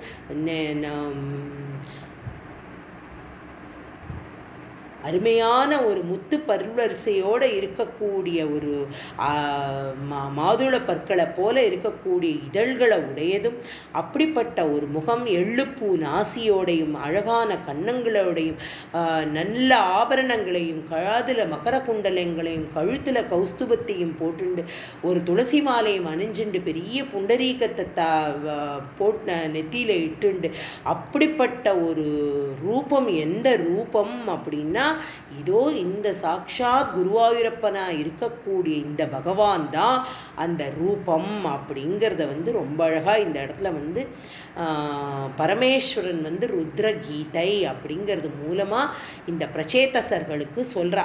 இந்த பிரச்சேதசர்களுக்கு இதை சொல்லும் பொழுது அவர் என்ன கேட்குறா, என்ன சொல்றா அப்படின்னா, இதை நீங்கள் அந்த ரூபத்தையும் இந்த பகவானையுமே நீங்கள் ஸ்மரணம் பண்ணிட்டு நீங்கள் தபஸ் பண்ண சாக்ஷாத் பகவான் பிரத்யக்ஷமாக உங்களுக்கு கண்ணுக்கு முன்னாடி ஆவிர் பவிச்சு உங்கள்கிட்ட வருவார். அப்படி வரும்பொழுது நீங்கள் என்ன கேட்கணும், எப்படி பக்தி பண்ணணுங்கிறதையும் ருத்ரகீதை மூலமாக நமக்கு சொல்கிறார். எப்படி பக்தி பண்ணணும் அப்படின்னா, இவாளுக்கு இத்தனை 10,000 வருஷங்கள் இவ தபஸ் பண்ண போகிறா. அது பண்ணினதுக்கு அப்புறமா எப்படி நீங்கள் பகவானை பக்தி பண்ணணும் அப்படிங்கிறத சொன்னதுக்கு அப்புறமா பகவான் என்ன அழகாக பரமேஸ்வரன் சொல்கிறார் அப்படின்னா, சாக்ஷாத் வைகுண்டபதியான பகவான் இறங்கி நமக்கெல்லாம் அனுகிரகம் பண்ணி நம்ம கண்ணு முன்னாடி அப்படி பார்க்கும் பொழுது எதை கேட்கணும் அப்படின்னா சத்சங்கத்தை கேட்டு வாங்கிக்கணுமா. ஏன்னா இந்த ரூபம், இப்போ நம்ம இந்த பிரச்சேதசர்கள் ஒரு ரூபத்தை, இந்த குருவாயூரப்பனை தபஸ் பண்ணி இப்போ அனுபவிக்க போகிறா இல்லையா, இந்த ரூபம் ரொம்ப மாதுரியமான ரூபம். மாதுரியம்னா ஸ்வீட்டஸ்ட் அப்படின்னு சொல்கிறோம் இல்லையா, அப்படிப்பட்ட ஒரு மாதுரியமான ரூபம் இந்த ரூபம். இந்த ரூபத்துக்கு எதை கொடுக்கறதுக்கு மனசு வரும் அப்படின்னா, பக்தி, சத்சங்கம், அதை கொடுக்கறதுக்கு தான் அந்த ரூபமா. அந்த ரூபத்துக்கிட்டேந்து அதுக்குன்னு தனியாக வச்சிருப்பான் நாம் பகவான். எந்த ஒரு பக்தன் தன்னையே ஸ்மரணம் பண்ணி தனக்காகவே எல்லாம் பண்ணிட்டு இருக்கானோ, பகவானையே நினச்சிட்டு இருக்கானோ, அவனுக்கு ஒரு மூர்த்தி, அவனுக்குன்னு ஒரு ஸ்வரூபம் இருக்கும். அந்த ஸ்வரூபம்தான் சாக்ஷாத் குருவாயூரப்பன். அந்த குருவாயூரப்பனுடைய ஸ்வரூபத்தை மனசில் தியானம் பண்ணிட்டு நீங்கள் கேட்கறது எதுவாக இருக்கணும் அப்படின்னா, நல்ல ஒரு சத்சங்கத்தை பிரார்த்தனை பண்ணி கேட்டுக்கணும் அப்படின்னு சொல்லி ரொம்ப அழகாக சொல்கிறார். அதுக்கப்புறமா இவாளுக்கு இவாளுடைய இந்த பிரச்சேதசர்கள் பண்ணக்கூடிய தவத்தினால என்ன ஆறுது அப்படின்னா, அவளுடைய குலம் எப்படி மோட்சத்தை அடையிறது அப்படிங்கிறத 5வது ஸ்லோகத்தில் ரொம்ப அழகாக சொல்கிறார். तपोभिरेषाम् अतिमात्रवर्धिभिः सयज्ञहिंसा निरतोऽपि भापावितः पितापि तेषां गृहयातनारद प्रदर्शिदात्मा भवतात्मतां ययौ. அதாவது எப்படின்னா, அதிமாத்திர வர்த்திபிகி அப்படிங்கிறார். என்னன்னா, இந்த பிரச்சேதசர்களுடைய மூதாதையர்கள்லாம் எப்படி இருந்தா, அவள்லாம் என்ன பண்ணினாங்கிறத ரொம்ப அழகாக சொல்கிறார். அதுக்கு முன்னாடி இந்த ஸ்ரீருத்ரரால் உபதேசிக்கப்பட்ட இந்த ஸ்தோத்திரத்தை இவ என்ன பண்ணுறா அப்படின்னா, இந்த ருத்ரகீதத்தை ஜபிக்கிறா. இந்த ஜபிச்ச அதையே அவள் என்ன பண்ணுறா அப்படின்னா, அந்த ஜப யக்கியமே அவளுக்கு தவமாக ஆயிடுறது. கணக்கு கடங்காத அளவு இந்த ஸ்லோகத்தை இவ ஜபிக்க ஆரம்பிச்சுட்டா. இந்த ஜபிக்க ஆரம்பித்த உடனே என்ன ஆறுது அப்படின்னா, நிறைய முன்னாடி முற்காலத்தில் நிறைய இவாளுடைய மூதாதையர்கள்லாம் இந்த யாக யஜ்யங்கள்லாம் பண்ண முடியாத அளவுக்கு அவிர்வாகம் கொடுக்க முடியாமல் பாதியில் அந்த வேணன் தானே இவாளுக்கெல்லாம் கொள்ளு தாத்தாவாக இருந்து சகல இதுவும் பண்ணி ஒரு தீமையான வாழ்க்கையை வாழ்ந்துட்டு இருந்தான் அப்படிங்கிறது நமக்கு போன தசகத்தில் பார்த்தோம் இல்லையா. அந்த ஒரு பாதி பேருக்கு வந்து ஆவிர்வாகம் கொடுக்காம விட்டது, அந்த ஒரு பாப்பங்கள்லாம் நிறையா இருந்தது இல்லையா. அந்த பாப்பங்கள்லாம் போகணும் அப்படின்றத வந்து முதல்ல பிரச்சேதசர்கள் என்ன பண்ணுறா அப்படின்னா, தன்னுடைய பிதா பிராச்சீன பர்ஹிஸ், அப்புறம் அவருடைய பிதாவாக இருக்கக்கூடிய ஹவிர்தானன், அவருக்கு அப்பாவாக இருக்கக்கூடிய விஜிதாஸ்வன், அவருக்கும் அப்பாவாக இருக்கக்கூடிய பிருத்துவோட பிதா வேணன், இவ்வளோ பேர் இந்த இத்தனை தலைமுறைக்கும் இந்த பிரச்சேதசர்களுடைய ஜப யஜ்ஞம் என்ன பண்ணித்து அப்படின்னா அத்தனை பேரையும் நற்கதிக்கு அழைச்சிட்டு போயிடுது, அத்தனை பேருக்கும் மோட்ச பிராப்தி கிடைச்சுடுத்து அப்படிங்கிறது வந்து இந்த இடத்துல சொல்கிறார் பட்டத்திரி. ரொம்ப அழகாக வந்து நம்ம செய்யக்கூடிய ஜப யஜ்ஞம் எல்லாம் வந்து நம்மளை மாத்திரம் காப்பாற்றாது, நம்மளுடைய குலத்தில் இருக்கக்கூடிய எல்லாரையும் அது வந்து யாராவது தர்மத்திலேருந்து நழுவி ஒரு கெடுதல் பண்ணியிருந்தாலோ ஒரு தீங்கு பண்ணியிருந்தாலோ அவளை கூட நற்கதி அடைய செய்யக்கூடிய ஒரு தபஸ் இந்த பகவன் நாமாவுக்கு உண்டு அப்படிங்கிறத வந்து ரொம்ப அழகாக வந்து இந்த இடத்துல புரிஞ்சுக்கணும் நம்ம. அதனால் வந்து இப்படிப்பட்ட ஒரு ஸ்தோத்திரத்தை பண்ணி பண்ணி பண்ணி பண்ணி பண்ணி எப்படி நம்ம காயத்ரி மந்திரத்துக்கு எப்படி ஒரு பலம் இருக்குது அப்படின்னு நம்ம சொல்கிறோமோ அந்த அதாவது மந்திரத்தில் வந்து காயத்ரியை காட்டிலும் ஒரு சிறந்த மந்திரம் இல்லை அப்படின்னு சொல்கிறான். காயத்ரியை காட்டிலும் ஒரு சிறந்த மந்திரம் இல்லை. எப்படிப்பட்ட தாயாருக்கு மேற்பட்ட ஒரு தெய்வம் கிடையாது, மந்திரத்தில் காயத்ரியை காட்டிலும் ஒரு அதீதமான மந்திரம் கிடையாது அப்படிங்கிறது வந்து சாஸ்திரமே சொல்கிறது. அதனால் வந்து காமிய காரியங்கள் இதெல்லாம் என்ன பண்ணி பண்ணி பண்ணி ஏதானும் நம்ம ஒரு அசட்டையாவோ இல்லை ஒரு ஸ்ரத்தை இல்லாமல் ஏதாவது பண்ணியிருந்தாலோ நம்மளுடைய மூதாதையர்கள் பண்ணியிருந்தாலோ அவளையும் சேர்த்து கரையேற்றக்கூடிய ஒரு ஜபம் இப்போ பிரச்சேதசர்கள் பண்ணி தன்னுடைய குலத்தையே அவள் உத்தாரணம் பண்ணினா அப்படிங்கிறது தான் சொல்கிறா. இந்த இடத்துல தான் வந்து பிரதர்ஷிதாத்மா பவதாத்மதாம் யௌ அப்படிங்கிற, அதாவது நாரதர் வந்து பிராச்சீன பர்ஹிஸ்க்கு வந்து ஒரு பொய்யான கதை மூலமாக வந்து ஒரு பெரிய தத்துவத்தை சொன்னார். அதுதான் புரோஞ்சனோ பாக்கியானம் நம்ம பார்த்தோம் இல்லையா. ஆத்ம தத்துவத்தை சும்மா ஒரு கதை வடிவத்தில் அதை வந்து அவனுக்கு புரிய வச்சார். அப்படிப்பட்ட ஆத்ம தத்துவத்தை அவர் வந்து ரொம்ப அழகாக இந்த தசகத்தில் வந்து முதல் ஸ்லோகத்திலேயே சொல்கிறார். பிருத்தோஸ்து நப்தா பிருத்து தர்ம கர்மட்டக அப்படின்னு முதல் ஸ்லோகத்திலேயே அதை ரொம்ப அழகாக விஸ்தீரணமாக சொல்லிகிட்டே வந்தார். அதுக்கப்புறம் இப்போ 5வது ஸ்லோகத்தில் வந்து ரொம்ப அழகாக இந்த பகவத் பக்தி பண்ணுறதுனால வந்து என்ன பலன் கிடைச்சிது அப்படின்னா, இந்த சாக்ஷாத் குருவாயூரப்பனுடைய கட்டாட்சம், பரமேஸ்வரனுடைய ருத்ர கீதை அப்படிங்கிற ஒரு பெரிய ஆத்ம ஞானத்தை உபதேசம் பண்ணி எப்படி பகவத் பக்தி பண்ணணும், அந்த பகவத் பக்தி பண்ணுறதுனால கைமேலே என்ன பலன் அப்படின்னா நம்மளை மாத்திரமில்லை நம்மளுடைய குலம் அது எல்லாமே ஏதாவது 7 வம்சம் 14 வம்சம் அப்படின்னு சொல்கிறா இல்லையா. அத்தனை வம்சத்தில் இருக்கக்கூடிய எந்த கெடுதல் பண்ணியிருந்தாலும் பண்ணாமல் ரொம்ப நல்ல ஒரு பிருத்து, ஏன்னா அருமையான ஒரு வாழ்க்கையை தானே வாழ்ந்தார் பிருத்து. இவளோட கொள்ளு தாத்தா எள்ளு தாத்தாவாக இருக்கக்கூடிய வேணன் பண்ணின பாவங்கள் எல்லாத்தையும் கழஞ்சு அப்படிப்பட்ட ஒரு அருமையான ஸ்வர்க்க பதவியே அவளுக்கு கிடைக்கிற அளவுக்கு பிரச்சேதசர்கள் வந்து 10,000 வருஷம் வந்து அந்த நாராயண சரஸ் அப்படிங்கிற அந்த தீரத்தில் வந்து உள்ளே இருந்து தபஸ் பண்ணினா.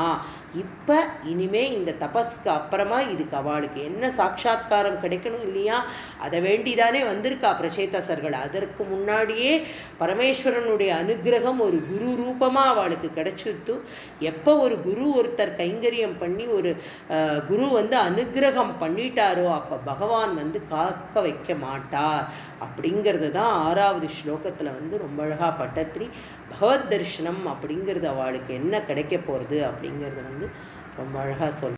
குருவாயூரப்பனோட பரிபூர்ண கிருபையில் நம்ம வந்து 19வது தசகம் ரொம்ப அழகாக 5 ஸ்லோகம் வரைக்கும் பிரச்சேதசர்கள்லாம் வந்து எப்படி வந்து முதல்ல வந்து பிராச்சீன பர்ஹிஸ் அப்படிங்கிறது யார் அப்படின்னா பிதுர் கர்மட்டகா அப்படின்னு நிறையா பிருத்து சக்கரவர்த்திக்கு 7 பேரனா இருக்கக்கூடியவன் இல்லையா.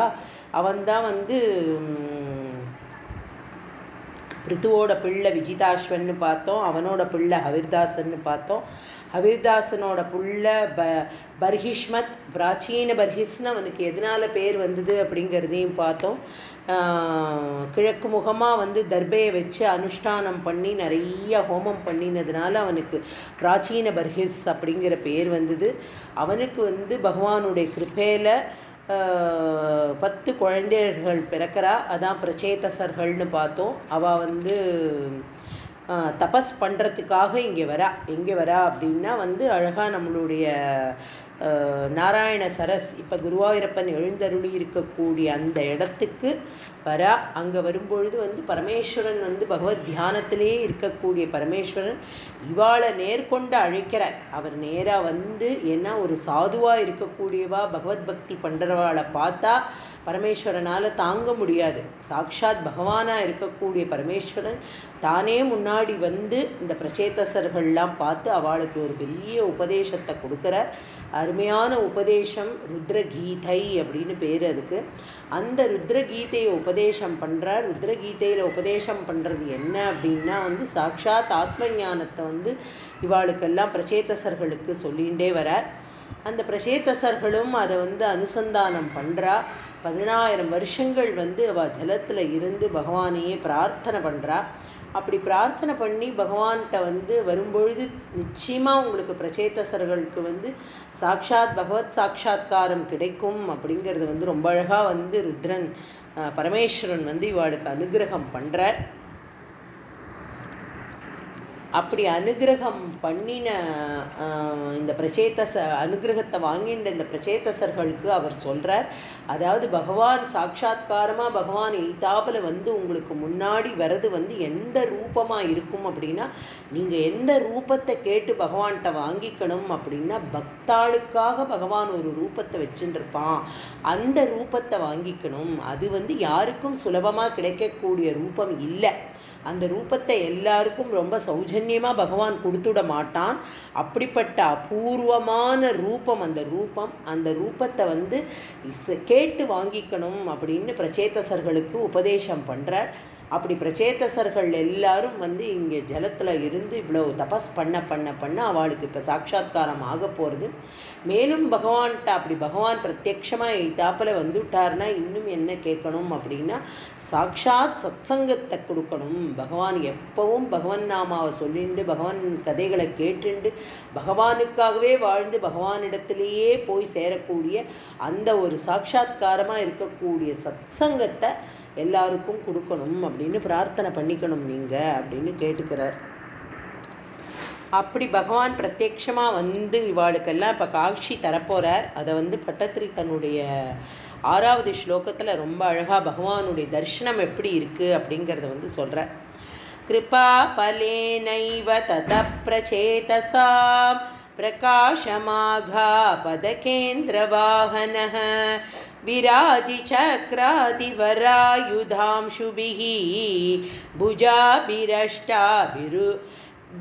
புஜாபிரஷ்டாபிஹ உதஞ்சிதத்யுதிஹ அப்படின்னு ரொம்ப அழகாக வந்து பட்டத்திரி வந்து சொல்கிறார். எப்படி சொல்கிறார் அப்படின்னா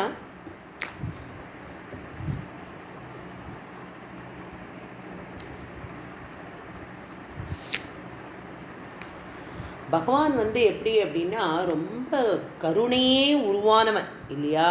பகவானுக்கு வந்து தன்னுடைய பக்தர்களை ஒருபோதும் காக்க வைக்கிறதுல கொஞ்சம் கூட இஷ்டமே கிடையாது. சாக்ஷாத் பகவான் வந்து என்ன பண்ணுவார் அப்படின்னா சாதாரணமாக ஒரு நாமா சொன்னாலோ சாதாரணமாக பகவானை வந்து ஸ்மரிச்சுண்டாலோ அப்படி இருக்கும் பொழுதே ஓடி வந்துடுவான் பகவான் அவளுக்கெல்லாம் கருணை பண்ணுறதுக்கு. அப்படிப்பட்ட கருணையை பண்ணக்கூடிய பகவான் இப்போ பிரச்சேதசர்கள் என்ன பண்ணுறா அப்படின்னா 10000 வருஷங்கள் ருத்ரகீதத்தை ஜபிச்சுண்டு அந்த சரஸ்லேயே நாராயண சரஸுக்குள்ளேயே இருந்து தபஸ் பண்ணுறா.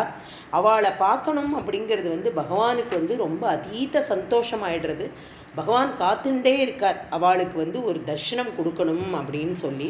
அப்படி தர்ஷனம் எப்படிப்பட்ட தர்ஷனத்தை கொடுக்குறார் அப்படின்னா சாதாரணமாக பகவானுடைய அர்ச்சாவதார மூர்த்தியை வந்து கருடன் மேலே ஏற்றி கருட வாகனத்தில் பகவான் வரதை பார்த்தாலே போரும். அந்த ஒரு தர்ஷனம் எப்படி நம்மளோட திருப்பதி வெங்கடமுடையான் வரார், குணசீல பெருமாள் வரார், அந்த மாதிரி அனந்த பத்மநாப சுவாமி கோவில்லேருந்து பிறகு சுவாமி எழுந்தருளறார். இவாள்லாம் எப்படின்னா அந்த கருட வாகனத்தில் வரக்கூடிய பகவானை தரிசனம் பண்ணணும் எல்லாரும். இன்னைக்கு கருட வாகனம் அப்படின்னா வாசலில் வந்து பகவானை தரிசனம் பண்ணியே ஆகணும். ஏன்னா அவளுக்கு மறுபிறப்பே இல்லைங்கிறார். இப்போ இந்த கருட வாகனத்தில் வரக்கூடிய அர்ச்சாவதார மூர்த்தி உற்சவ மூர்த்தி வரதையே வந்து நம்ம பார்த்தாலே நமக்கு மறுபிறப்பு இல்லைன்னு சொல்கிறா. அப்படி இருக்கிற அந்த சாஸ்திரம் சொல்கிறது. ஆனால் இங்கே பகவான் என்ன பண்ணுறார் அப்படின்னா நேர்லேயே கருடன் மேலே ஏறி பிரச்சேதசர்களுக்கு தரிசனம் கொடுக்குறார்.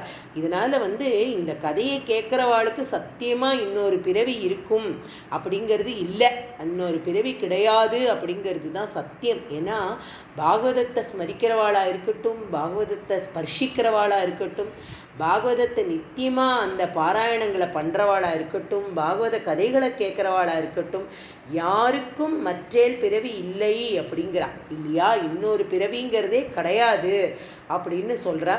அந்த மாதிரி வந்து இந்த இடத்துல பகவான் வந்து என்ன பண்ணுறார் அப்படின்னா, அதாவது இந்த இடத்துல வந்து பகவான் வந்து 8 கைகளோடு வராராம். எப்படின்னா 4 கைகளில் வந்து என்ன வச்சுருக்கார் அப்படின்னா சங்கு சக்கரம் பத்மம் இதை வச்சுருக்கார் இல்லையா. 4 கைகளோடு வர பகவான் என்ன சொல்கிறா அப்படின்னா இந்த இடத்துல வந்து ரொம்ப வியாக்கியான கருத்தாலாம் அழகாக சொல்கிறா. அதாவது தர்மம் அர்த்தம் காமம் மோக்ஷம் இது 4 புருஷார்த்தத்தையும் பகவான் வந்து 4 கைகளில் வச்சுட்டு தான் வந்து எல்லாருக்கும் காட்சி அளிக்கிறது வந்து எப்பவும் நடக்கக்கூடிய ஒரு சமாச்சாரம். ஆனால் இந்த இடத்துல பகவான் ஏன் வந்து 8 கைகளில் வரார் அப்படின்னா இந்த இடத்துல பகவானுக்கு வந்து கொஞ்சமாக கொடுக்கணும்னு தோணலையா. பிரச்சேதசர்களுக்கு பூரி கருணாய அப்படிங்கிறா இல்லையா. பகவான் அள்ளி அள்ளி அள்ளி கொடுத்து தான் அவனுக்கு பழக்கம். அதனால அவன் என்ன பண்ணுறான்னா இதில் வந்து இன்னும் பல ஆயுதங்களையும் கையில் வச்சுண்டு வரார் அப்படிங்கிறத வந்து சொல்கிறா. தர்மம் முதல புருஷார்த்தங்கள் எல்லாம் பரம பக்தர்களாக இருக்கக்கூடிய இந்த பிரச்சேதசர்களுக்கு 4 கைகள்னால கொடுத்தா போராது. அப்படிங்கிறதுனால தான் இங்கே பட்டத்திரி வந்து என்ன அழகாக எழுதியிருக்கார். பகவானுடைய கருணையை வந்து கிருபாபலேனைவ அப்படின்னு குறிப்பிடுற. கிருபாபலேனைவன்னா அபார கருணாமூர்த்தி, அவ்வியாஜ கருணாமூர்த்தியாக இருக்கக்கூடிய பகவான் தன்னுடைய 8 கைகளாலேயும் வந்து இந்த இடத்துல வந்து அஷ்டபுஜங்களோட காட்சி தரார். கருட பகவான் மேலே ஏறி வந்து இந்த பிரச்சேதசர்களுக்கு, பிரச்சேதசர்கள் எல்லாம் அப்படியே இந்த பிரம்ம சுவாமியை பார்த்துட்டு பரபிரம்மஸ்வரூபமாக இருக்கக்கூடிய பகவான் குருவாயூரப்பனாவே இருக்கக்கூடிய வைகுண்டபதியை பார்த்து அப்படியே எல்லாம் சாஷ்டாங்க நமஸ்காரம் பண்ணுறாவா. அப்படி சாஷ்டாங்க நமஸ்காரம் பண்ணுறது எதை சொல்கிறது அப்படின்னா இந்த இடத்துல இப்போ வந்து பகவானை குறித்து பண்ணின தபஸ் வந்து என்றைக்குமே வீண் போகாது. அதுவும் ஒரு குரு ரூபமாக கிடைக்கக்கூடிய ஒரு உபதேசத்தால் பகவானை பார்க்கறது அப்படிங்கிறது வந்து பெரிய துர்லபம். அது கிடைச்சுடாது. இந்த இடத்துல பிரச்சேதசர்களுக்கு அது கிடைச்சிருக்கு. யார் அவளுக்கு இப்போ இந்த இடத்துல குரு அப்படின்னா சாக்ஷாத் ஈஸ்வரனே குரு இல்லையா. மகேஸ்வரனே குருவாக இருந்து ருத்ரகீதை உபதேசம் பண்ணி அதையே அவள் மனசில் வாங்கிண்டு அதையே தபஸ் பண்ணி அந்த ருத்ரகீதையவே சொல்லி சொல்லி சொல்லி தபஸ் பண்ணி இப்போ பகவானை பார்த்துட்டாவா.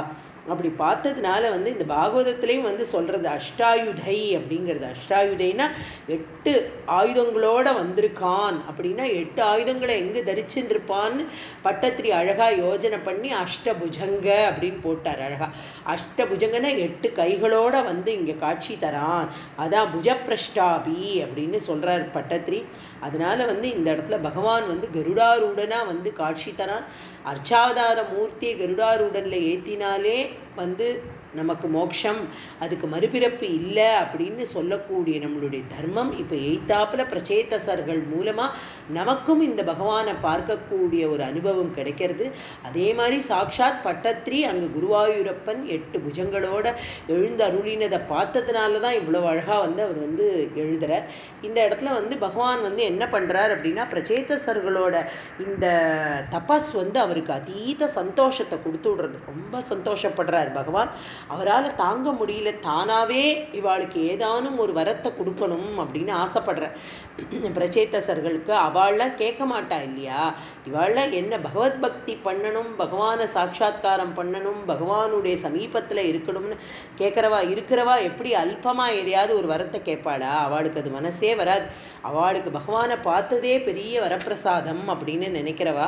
அதனால அவள் பகவான்கிட்ட ஒன்றுமே கேட்கல, நமஸ்காரம் பண்ணுறா. ஆனந்த பாஷ்பம் தொண்டையெல்லாம் கத்கதம் எடுக்கிறது. அவளுக்கு அப்படியே கண்ணுலேருந்து அருவி மாதிரி கொட்டுறது, உடம்பெல்லாம் நடுங்கிறது. அப்படிப்பட்ட ஒரு மயிர்கூச்சி எரியறது. பகவானை தாப்பில் பார்த்தது இந்த ஒரு சந்தோஷமே அவளுக்கு எத்தனை ஜென்மா ஆனாலும் போருமே. இதை தவிர வேற என்ன வேணும் அவளுக்கு?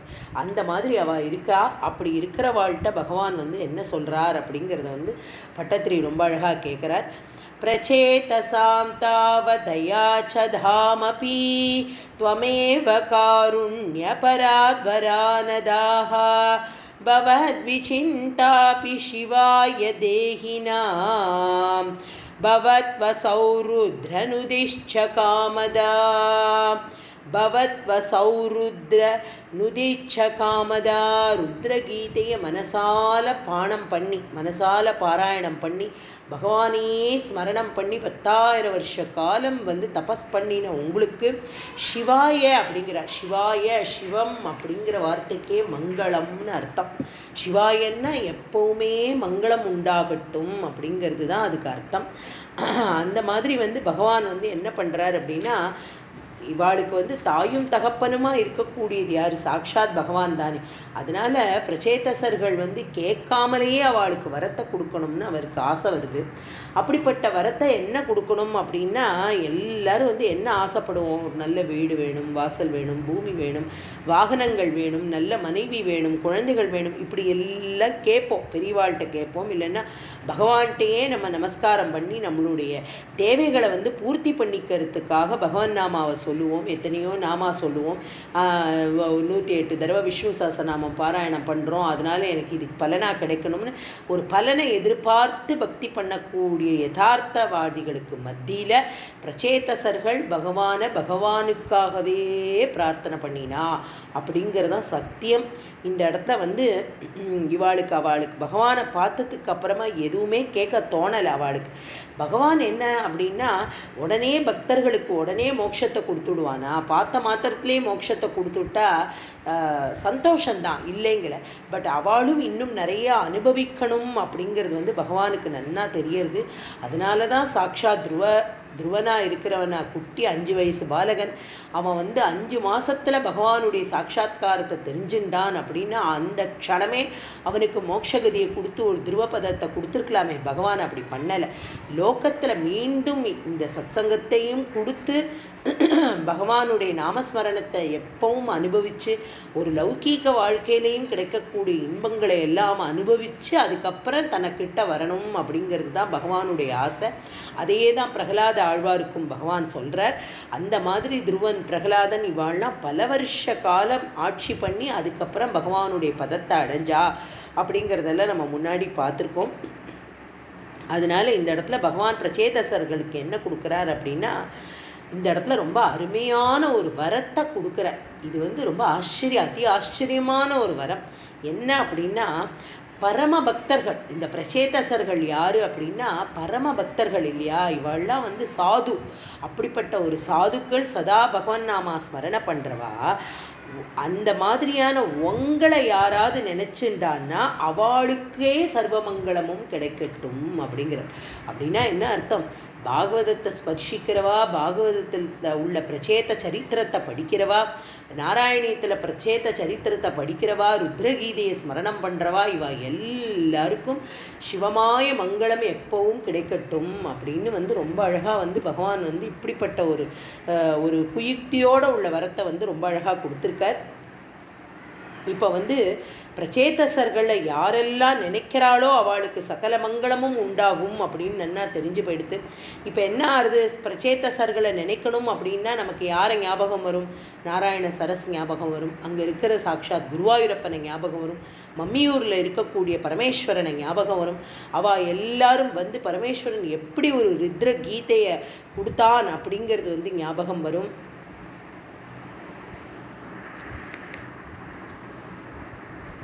அதனால இந்த இடத்துல வந்து நாராயணியத்தை படிக்கிறதுனாலேயே நமக்கு வந்து இதனுடைய ருத்ரகீதையோட ஜப பலன் கண்டிப்பாக கிடைக்கும். பிரச்சேதசர்களை ஸ்மரிச்சுக்கிறதுனாலேயே நமக்கு வந்து இந்த பகவானுடைய கிருபை கிடைக்கும் அப்படிங்கிறத வந்து ரொம்ப அழகாக வந்து சாக்ஷாத் பகவான் வந்து பிரச்சேதசர்களுக்கு இப்படிப்பட்ட ஒரு வரத்தை கொடுக்குறார். அதை வந்து நம்மளுடைய பாகவதத்தில் ரொம்ப அழகாக சொல்கிறா. எப்படி சொல்கிறா அப்படின்னா, யார் ஒருத்தர் வந்து கார்த்தாலையும் சாயங்காலமும் நித்தியமும் உன்னை வந்து ஸ்மரிக்கிறாளோ அவளுக்கு வந்து என்னெல்லாம் பிராப்தி ஆகும் அப்படின்னா, சகோதரர்களுக்கு நடுவில் வந்து நல்ல ஒரு ஒற்றுமை இருக்கும். எந்த பிராணிகளிடத்திலும் அவளுக்கு வந்து ஒரு அதீதமான ஒரு அன்பு ஏற்படும், கருணை ஏற்படும். யாருக்கெல்லாம் வந்து இவ வந்து ருத்ரகீதத்தை மனசார ஸ்மரணம் பண்ணி ருத்ரகீதத்தை கத்துண்டு ருத்ரகீதையை யாரெல்லாம் பாராயணம் பண்ணுறாளோ அவளுக்கு வந்து எதை அவள் கேட்குறாளோ அது வந்து பிராப்தி ஆயிடும் அப்படிங்கிறத வந்து ரொம்ப அழகாக சொல்கிற. நல்ல ஒரு அறிவு, தேஜஸ், நல்ல ஒரு ஆரோக்கியம். முக்கியமாக வந்து ருத்ரகீதைக்கு வந்து ரொம்ப அருமையாக என்ன விளக்கம் அப்படின்னா, அதை பாராயணம் பண்ணினா எல்லாருக்கும் அப்படிப்பட்ட ஒரு தேக சௌக்கியத்தை, நல்ல ஆரோக்கியத்தை கொடுப்பா அப்படிங்கிறது வந்து பாகவதத்தில் இருக்குது. அதே இந்த இடத்துல பட்டத்திரியும் ரொம்ப அழகாக ஸ்மரிச்சுக்கிறார். அப்படிப்பட்ட பகவான் சாட்சாத்காரமாக வந்து இப்போ இவாளுக்கு வந்து நல்ல ஒரு தர்ஷனத்தை கொடுத்தார். தர்ஷனம் மாத்திரம் இல்லை, இனிமே இவாளுக்கு இன்னும் என்னெல்லாம் கொடுக்க போகிறார் அப்படிங்கிறத வந்து அடுத்த ஸ்லோகத்தில் ரொம்ப அழகாக பட்டத்திரி விவரமாக சொல்கிறார். அவாப்ய காந்தாம் தனயாமஹீருஹாம் தயா ரமத்வம் தசலக்ஷவத்சரீம் சுதோஸ்து தக்ஷோ நனு தக்ஷணாச்சமாம் பிரயாஸ்யதேதி நகதோ முதைவதான். அதாவது இப்போ என்ன ஆச்சு அப்படின்னா, இவா எல்லாரும் இந்த 10 பிரச்சேதசர்கள் எல்லாரும் என்ன பண்ணுறா அப்படின்னா, இப்போ பகவானை பார்த்துட்டா இல்லையா, எங்கேருந்து ஜலத்திலேருந்து எழுந்து வந்த உடனே பகவானுக்குடைய தர்ஷனம் இவாளுக்கெல்லாம் கிடைக்கிறது. இப்படி ஒரு அருமையான ஒரு தர்ஷனத்தை இவாளுக்கு கிடைச்ச உடனே பகவான் என்ன பண்ணுறா அப்படின்னா, அதாவது என் பக்தனுக்கு எந்த குறையுமே வைக்க மாட்டார் பகவான். அவருக்கு வந்து அது சகிக்காது அப்படின்ற வார்த்தை தான் கரெக்டாக சொல்லணும். ஏன்னா பகவானுக்கு வந்து எல்லாரும் தன்னுடைய பக்தர்கள் எல்லாருமே சதா சர்வ காலமும் பகவானையே ஸ்மரணம் பண்ணிட்டு அந்த ஒரு பிரசன்னதையான ஒரு வாழ்க்கை வாழணும், சந்தோஷமான வாழ்க்கை இருக்கணும் அப்படிங்கிறது தான். அதுக்கப்புறமா வந்து பெரிய வீடாகிய மோட்சம் அப்படிங்கிறதெல்லாம் தானாகவே பகவான் கொடுத்துடுவார். இப்போ பிரச்சேதசர்கள்ட்ட மீண்டும் கேட்குறார் பகவான், உங்களுக்கு என்ன வரம் வேணுமோ அதை கேளுங்கோ அப்படிங்கிறா. ஆனால் வந்து அவள் வந்து பகவானை பார்த்ததே அவளுக்கு பெரிய சந்தோஷம். அதனால அவள் வாயே திறக்கலை, ஒன்றும் கேட்கல, அப்படியே ஒரு சமாதி நிலையில இருக்கா. அதனால பகவானுக்கே தெரிஞ்சு விடுறது.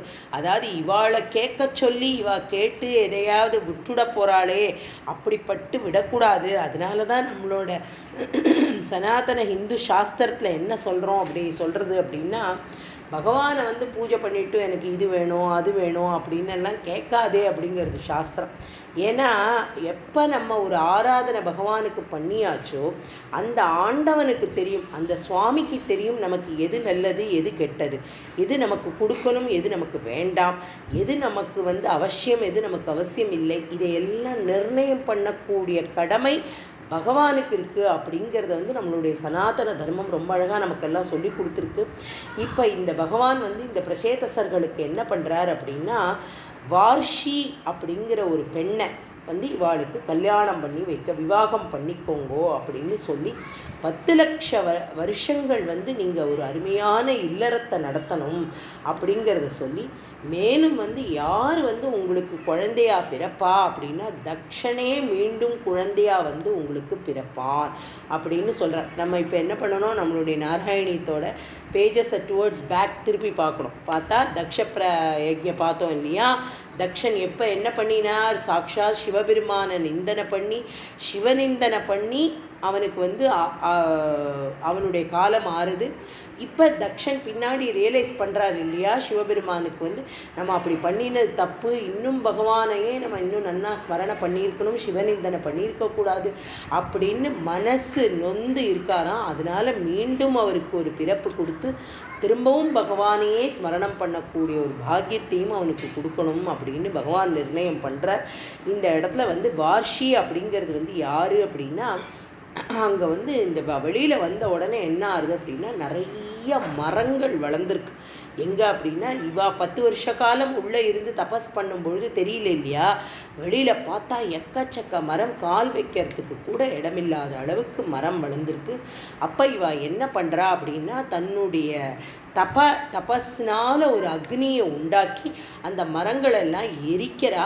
அந்த மரங்களை வழிக்காக மரங்களை எரிக்கிறா. அப்போ பிரம்மா, சாட்சாத் பிரம்மா தோன்றி சொல்கிறார், இந்த மாதிரி பண்ணாதீங்கோ, இது நல்ல காரியம் இல்லை, இது வேண்டாம், இப்படி பண்ணக்கூடாது அப்படின்னு சொல்லிட்டு அவர் என்ன பண்ணுறார் அப்படின்னா, இந்த மரங்களுக்கெல்லாம் புத்திரியாக இருக்கக்கூடிய வார்ஷி அப்படிங்கிற ஒரு பெண்ணை வந்து இவாளுக்கு திருமணம் பண்ணிக்கிறதுக்கு சொல்கிறா. வார்ஷி எப்படிப்பட்டவ அப்படின்னா வந்து 10 பிரச்சேதசர்கள், இதெல்லாம் வந்து நம்ம லௌகீகத்தில் பண்ணிக்கக்கூடிய கல்யாணம் அப்படிங்கிற மாதிரி வந்து கணக்கெல்லாம் பார்க்கக்கூடாது. ஒருத்தனுக்கு ஒருத்தி அப்படிங்கிறது வந்து நம்மளுடைய ராமச்சந்திரமூர்த்தி வந்து ரொம்ப அழகான ஒரு தர்மத்தை நிலைநாட்டுறதுக்காகவே ஒரு தர்ம புருஷரா வாழ்ந்து அதை காமிச்சு கொடுத்தார். இவாள்லாம் வந்து தெய்வங்களா இருக்கக்கூடியவா, இவாளுடைய காலம் வேற.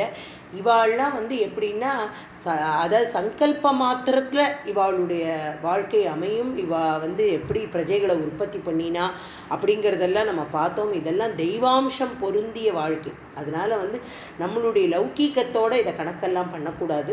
சுபாவமா அந்த மாதிரி இப்போ வார்ஷி அப்படிங்கிறவ அவளும் வந்து எப்படி இருக்கா அப்படின்னா, ஒரு பெரிய அருமையான பெண் இவ. அப்படிப்பட்ட ஒரு பதிவிரதா தர்மத்தை கடைப்பிடிச்சு இவாளோட சேர்ந்து 10 லட்சம் வருஷம் வாழறா அப்படிங்கிறது வந்து சாஸ்திரம் சொல்றது. அதனால வந்து அப்படிப்பட்ட ஒரு பெண்ணை இவளுக்கு வந்து கல்யாணம் பண்ணிக்கோ அப்படிங்கிற விஷயத்தை வந்து சாட்சாத் பகவானே இவாளுக்கு கொடுக்குறா. இப்போ 10 லட்ச காலம் இந்த வந்து ஒரு எப்படிப்பட்ட ஒரு வாழ்க்கை, நல்ல வாழ்க்கையை வாழறா அப்படிங்கிறத வந்து 9வது ஸ்லோகத்தில் ரொம்ப அழகாக சொல்கிறார்.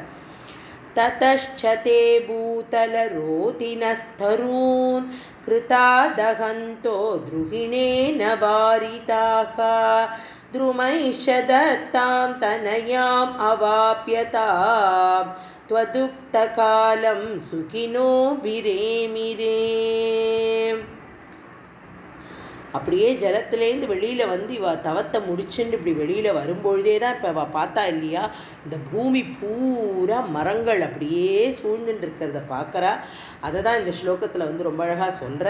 பூமியில் கால் வைக்க இடம் இல்லை. அதனால இவ என்ன பண்ணுறா, தன்னுடைய கோபத்தினால வந்து வாயிலேருந்து ஒரு அக்னியை உருவாக்கி அந்த அக்னியை வந்து அப்படியே அந்த காத்தோட அந்த நெருப்பையும் காத்தையுமா கலந்து இந்த மரங்களெல்லாம் எரிக்க ஆரம்பிக்கிறா.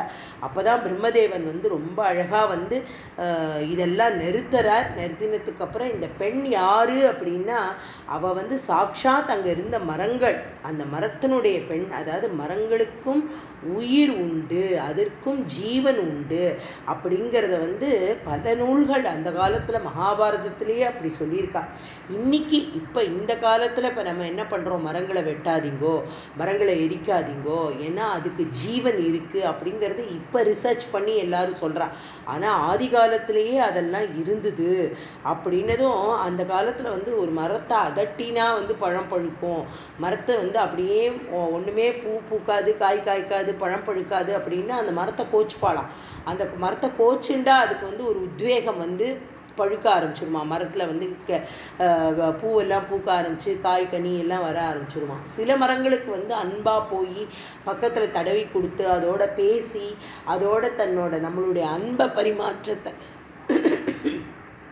காட்ட காட்ட அது இன்னும் ரொம்ப அழகாக வந்து புஷ்பங்களை வந்து சொரிய ஆரம்பிச்சுடுமா. அந்த மாதிரி பகவானுக்கு நன்னா மரங்களுக்கு வந்து இயற்கையாகவே வந்து அந்த ஒரு ஸ்மரணை இருக்குது. மரங்களுக்கு இயற்கையாகவே ஒரு குணம், அந்த ஒரு ஜீவன் இருக்குது அப்படிங்கிறத வந்து இதெல்லாம் காட்டுறதுக்கு தான் வந்து பகவானே வந்து பிரச்சேதசர்களுக்கு வந்து மரத்தினுடைய பெண்ணை வந்து கல்யாணம் பண்ணி வைக்கிறா.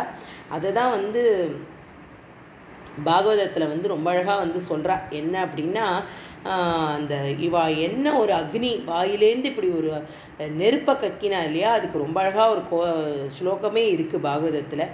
ததோக்னிமாரு தௌராஜன் நமுஞ்சன் முகதோரு ஷாகா மகீர் நிர்விரூதம் கர்த்தும் சம்வர்த்தக இவாத்யயே அப்படின்னு ஒரு அந்த ஸ்லோகம் சொல்கிறது. அப்படிப்பட்ட இவா வந்து என்ன பண்ணுறா, பிரச்சேதசர்கள் அந்த பெண்ணை கல்யாணம் பண்ணிண்டு இப்போ வந்து என்ன பண்ண போகிறா அப்படின்னா வந்து 14 வருஷங்கள் வந்து லட்ச வருஷங்கள் 10 லட்ச வருஷம் இவா இப்போ வாழ போகிறா. இப்போ இவா வாழ போகிறா அப்படின்னா வந்து என்ன, இவாளுக்கு வந்து பகவான் முன்னாடியே சொல்லிட்டார் இல்லையா, தக்ஷன் வந்து உங்களுக்கு மீண்டும் பிறப்பார் அப்படிங்கிறத வந்து ரொம்ப அழகாக சொல்லியிருக்கார்.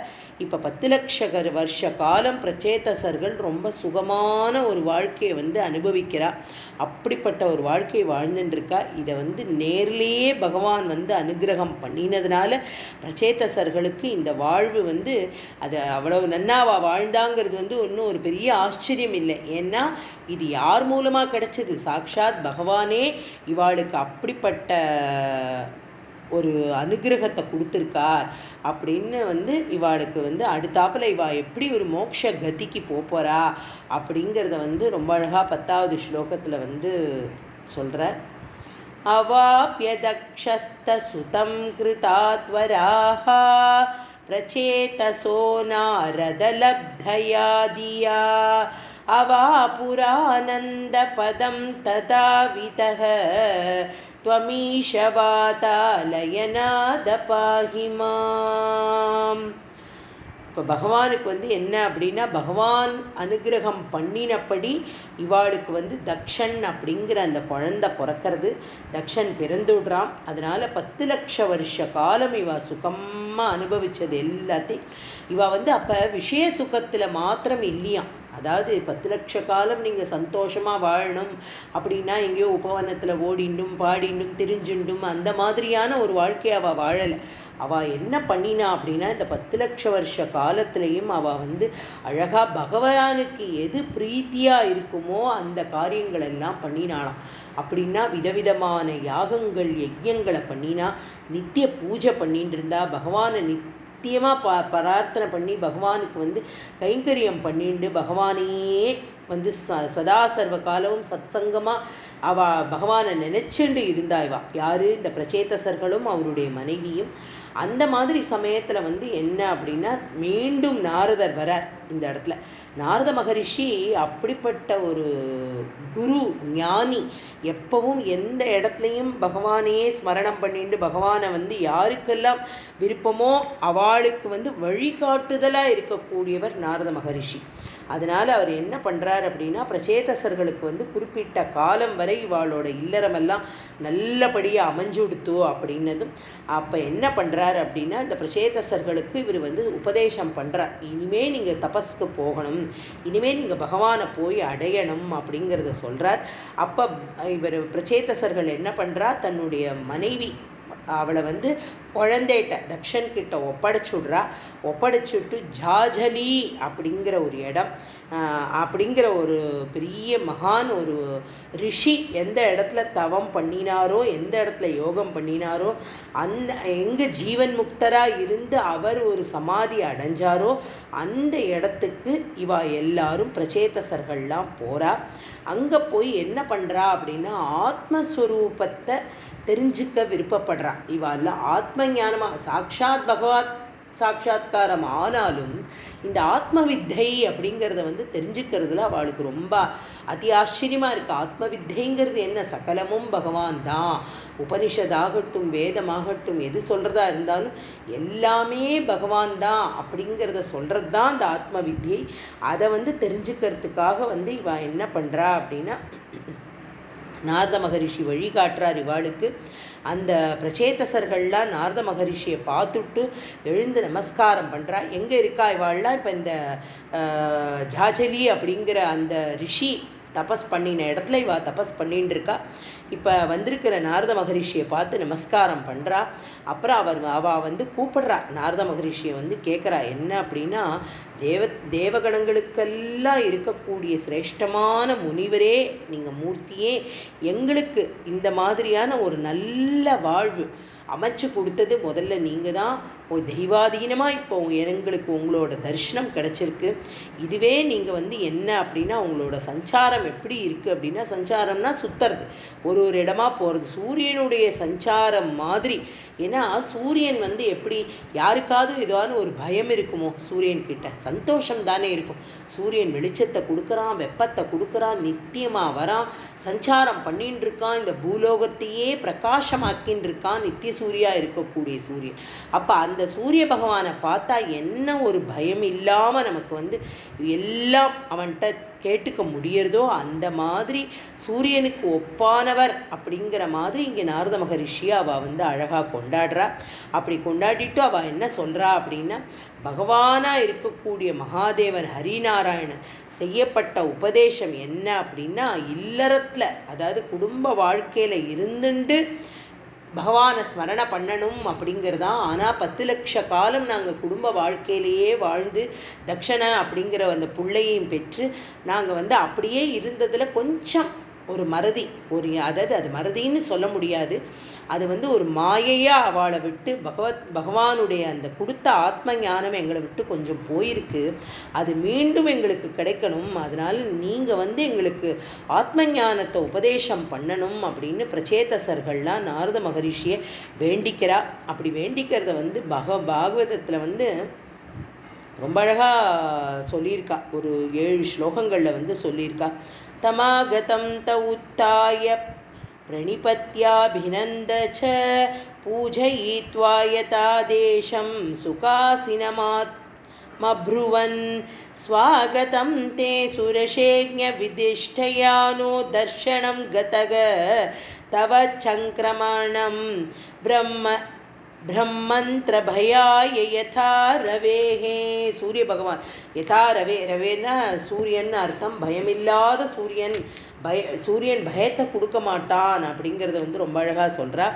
யதாதிஷ்டம் பகவதா சிவனோ தோக்ஷஜனேச்ச தத்கிருஹேஷு பிரசக்தானாம் பிராயஷக்ஷபிதம் பிரபோ தன்ன பிரத்யோதயாத்யாத்ம ஞானம் தத்வார்த்ததர்ஷனம் ஏன ஞசா தரிஷ்யாமோ துஸ்தரம் பவசாகரம். அப்படிப்பட்ட பிரச்சேதசர்களுக்கு இந்த இடத்துல வந்து சாக்ஷாத் நாரத பகவானே வந்து உபதேசம் பண்ணுறார். என்ன அழகா உபதேசம் அப்படிங்கிறது வந்து பாகவதத்தில் ரொம்ப அருமையாக எழுதியிருக்கா. யதா தரோர் மூல நிசேஷனேன திருப்யந்தி தத் ஸ்கந்த புஜோபசாகாஹ பிராணோபஹாராஷ யதேந்திரியாணாம் ததைவ சர்வார்ஹணமச்யுதேஜ்யா. அதாவது எப்படி இருக்கணுமா ஒரு வாழ்க்கை அப்படின்னா, ஹரிநாராயணனா இருக்கக்கூடிய பகவானை எப்படி ஆராதனம் பண்ணணும் அப்படின்றதுக்கு என்ன சொல்றா அப்படின்னா, ஒரு மரத்துல ஒரு தரோர் மூலம் அப்படின்னா மரம், ஒரு மரத்தை எங்கே ஜலம் விடுறோம்? நம்ம மரத்தோட உச்சியில் போய் ஜலம் விடுறோம் இல்லையே, மரத்தினுடைய வேரில் ஜலத்தை விடுறோம். வேரில் விடக்கூடிய ஜலம் என்ன ஆறுது அப்படின்னா, மரத்தில் வந்து வேர் மூலமாக இந்த ஜலத்தை உள்வாங்கிக்கிறது. மரம் உள்வாங்கிட்டு என்ன பண்ணுறது அப்படின்னா, தன்னுடைய பெரிய கிளையில் வந்து அத்தனை விதவிதமான பூக்களை வந்து சொரியறது. அப்படிப்பட்ட பூக்கள் எல்லாம் காஞ்சி கீழே விழறதுக்கு முன்னாடி அதெல்லாம் காய்களாக மாறுறது, அந்த காய் பழமாக மாறுறது. இப்படி எல்லாம் வளர்ச்சிக்காக இருக்கிறதுக்கு வந்து என்ன காரணம் அப்படின்னா, நம்ம இந்த வேரில் விடக்கூடிய ஜலம்தான். அதனால வந்து என்ன அப்படின்னா, நம்மளுடைய பிராணனாக இருக்கக்கூடிய சர்வ இந்திரியங்களுக்கும் எது திருப்தி தருது அப்படின்னா, ஹரிநாராயணனாக இருக்கக்கூடிய பகவானை ஆராதனம் பண்ண என்ன ஆகும் அப்படின்னா, சர்வதேவதா ஆராதனமாக ஆயிடும். அப்படிங்கிறது தான் வந்து நாரத மகரிஷி இந்த இடத்துல பிரச்சேதசர்களுக்கு உபதேசம் பண்ணுறார். இந்த அதாவது என்ன அர்த்தம் அப்படின்னா, சாக்ஷாத் பகவானா இருக்கக்கூடிய நாராயண மூர்த்தியை வந்து நம்ம நமஸ்காரம் பண்ண பண்ண, அவருக்கு ஆராதனம் பண்ண பண்ண, நம்மளுடைய இந்திரியங்கள் மாத்திரம் இல்லை, லோகத்துல இருக்கக்கூடிய சகல இந்திரிய தேவதைகளும் இதை வந்து ஸ்வீகரணம் பண்ணிப்பா. அவளுக்கு டைரக்டா பகவானுக்கு பண்ற பூஜையே இவா எல்லாருக்கும் பண்ணின பூஜையா ஆயிடும் அப்படிங்கிறத வந்து ரொம்ப தெளிவா அதை வந்து பாகவதத்துல ரொம்ப அருமையா இந்த ஸ்லோகத்து மூலமா தெரியப்படுத்துறார். இதுதான் நாரத மகரிஷி பிரச்சேதசர்களுக்கு ரொம்ப அழகா வந்து வர்ணனை பண்றார், அவளுக்கு வந்து உபதேசம் பண்றார். உபதேசம் பண்ணி இந்த பிரச்சேதசர்கள்லாம் முன்னாடியே பகவான் சொல்லியிருக்காரு இல்லையா, 10 லட்சம் வருஷ காலம் நீங்க வாழ்ந்து தக்ஷன் அப்படிங்கிற ஒரு குழந்தையை பெற்றெடுத்து அவனே சாட்சாத் உங்களுக்கு வந்து பிறப்பான், அதற்கப்புறமா நீங்க தபஸ் பண்ணி என்னை வந்து அடையலாம் அப்படின்னு சொன்னதுனால இப்ப இவாள்லாம் என்ன பண்றா அப்படின்னா, இந்த பிரச்சேதசர்கள்லாம் வந்து ஜாஜலி அப்படிங்கிற அந்த பெரிய ரிஷி பண்ணின தபஸ் பண்ணின இடத்துல போய் இவாளும் தபஸ்ல தங்களை மறந்து தபஸ் பண்றா. அப்படி பண்ண பண்ண பண்ண இவாளுக்கு வந்து இந்த மாதிரியான ஒரு பகவத் சாட்சா்காரம் மீண்டும் இப்ப எப்படிப்பட்ட பகவத் சாட்சா்காரம் இவாளுக்கு கிடைக்கிறது? முதல்ல நாராயண சரஸ்ல ருத்ரகீதையை பாராயணம் பண்ணி பகவத் சாட்சா்காரம் கருடாரூடனா பகவான் வந்து எழுந்தருளினார். இவாளுக்கு வேண்டிய வரங்கள் எல்லாம் கொடுத்தார். அப்படி அதி அற்புதமா பகவானுடைய கருணை, பூரி கருணாய அந்த பகவானுடைய கருணையை பார்த்தோம். இப்ப ஆத்ம விசாரம், ஆத்ம தத்துவம், ஆத்ம ஞானத்தை தெரிஞ்சுண்டு இப்ப மீண்டும் அது யார் கொடுத்தா அப்படின்னா, சாட்சாத் நாரத மகரிஷியே குருவா வந்து இவாளுக்கு உபதேசம் பண்ண பிரச்சேதசர்கள் மீண்டும் இந்த ஆத்ம வித்தியை தெரிஞ்சின்றதுக்கு அப்புறமா பகவானுடைய சாட்சா்காரத்தை அனுபவம் ஆக்கிண்டு அதுக்கப்புறமா ரொம்ப அழகா இவா எல்லாரும் வந்து பிறவி பெருங்கடல்லேந்து நீந்தி அந்த பகவானுடைய வீடு பேருன்னு சொல்றோம் இல்லையா, அப்படிப்பட்ட ஒரு மோட்ச கதியை வந்து பகவான் இவாளுக்கெல்லாம் கொடுக்கிறார். அப்படிங்கிறதோட வந்து இந்த பிரச்சேதசர்களோட சரித்திரம் அதை வந்து ஸ்மரிக்கணும். ஏன்னா பாகவதம் தானே பேஸா வச்சு நம்மளுடைய நாராயண பட்டத்திரி ரொம்ப அழகா எல்லாம் சொல்லிகிட்டே வரார். இப்படிப்பட்ட நாராயண பட்டத்திரி வந்து இந்த பிரச்சேதசர்களுடைய சரித்திரத்தை இவ்வளவு விதரணையா ஏன் சொல்லணும் அப்படின்னா, இதுல வந்து இந்த முன்னாடி சொன்ன மாதிரி இந்த ருத்ரகீதை, பிருத்துவுடைய சரித்திரம், பிருத்துவனுடைய பேரனா இருக்கக்கூடிய இவாளுடைய சரித்திரம், இந்த பிருத்துவனுடைய பர்ஹீஸ் வந்து பண்ணின பேரனா இருந்து பர்ஹீஸ் பண்ணின அந்த காரியத்தினால என்ன ஆறுது அப்படின்னா, அவளுடைய அத்தனை குலமும் இல்லையா, இதுக்கு முன்னாடி வழிவகையா வந்த தலைமுறையினர் அத்தனை பேரும் உத்தாரணம் ஆறா அப்படிங்கிறது புரியுது. மேலும் பகவத் பக்தி பண்ண பண்ண பண்ண என்ன கிடைக்கும் அப்படின்னா, இதெல்லாம் தான் சௌக்கியமா கிடைக்கும் அப்படிங்கிறத வந்து ரொம்ப அழகா பட்டத்திரி வந்து தன்னுடைய 19வது தசகத்துல ரொம்ப அழகா சொல்றார். 20வது தசகத்துல வந்து பகவான் ரிஷபதேவரோட அவதாரத்தை வந்து ரொம்ப அழகா 20வது தசகத்துல வந்து பட்டத்திரி சொல்ல போறார். அதுவும் ரொம்ப அருமையான ஒரு சரித்திரம். இதெல்லாம் வந்து பூர்வ பாகமா பகவானுடைய இந்த சரித்திரங்கள் எல்லாம் வந்து நன்னா புரிஞ்சுண்டு தெரிஞ்சுக்கணும். ரிஷபோபாக்கியானம் அப்படிங்கிறது வந்து 3வது 4வது ஸ்கந்தம் பாகவதத்துல மைத்ரேயர் விதுரருக்கு சொல்றது. அது வந்து எப்படி இருக்கு அப்படிங்கிறது வந்து 5வது ஸ்கந்தத்துல வந்து சுகாச்சாரியார் வந்து ரொம்ப அழகா அப்படியே எப்படி சொல்றார் அப்படிங்கிறத வந்து நம்ம அடுத்த தசகத்துல வந்து பார்க்கலாம். ரொம்ப அருமையா வந்து இந்த தசகத்துல வந்து பிரச்சேதசர்களோட இதை வந்து ரொம்ப ரொம்ப அழகா பட்டத்திரி வந்து அனுபவிச்சார். இந்த பிரச்சேதசர்களோட கதையை வந்து கேட்கிறவாளுக்கும், அந்த பிரச்சேதசர்கள் வந்து பகவானை ஸ்மரிச்சுண்டா, பகவானை பார்த்து தபஸ் பண்ணினா அப்படிங்கிற இந்த சின்ன சின்ன விஷயங்கள், பிரச்சேதசர்கள் எங்க இருந்து தபஸ் பண்ணினா அப்படின்னா சாட்சாத் குருவாயூரப்பனை பார்த்து குருவாயூர்ல இருந்து தபஸ் பண்ணினா அப்படிங்கிற இந்த விஷயங்கள் இதெல்லாமே யார் ஸ்மரிச்சுக்கிறாளோ அவளுக்கு வந்து நிச்சயமா பகவானுடைய கிருபா கட்டாட்சம் அப்படிங்கிறது வந்து ரொம்ப அதி அற்புதமா கிடைக்கும் அப்படிங்கிறது வந்து ரொம்ப அழகா வந்து இந்த தசகத்துல வந்து பட்டத்திரி ஸ்மரிச்சுக்கிறார். அடுத்தது ரிஷபதேவரோட சரித்திரத்தை நாளைக்கு பார்க்கலாம். கோபிகா ஜீவனஸ்மரணம் கோவிந்தா கோவிந்தா. சத்குருநாத மகாராஜ் கி ஜெய்.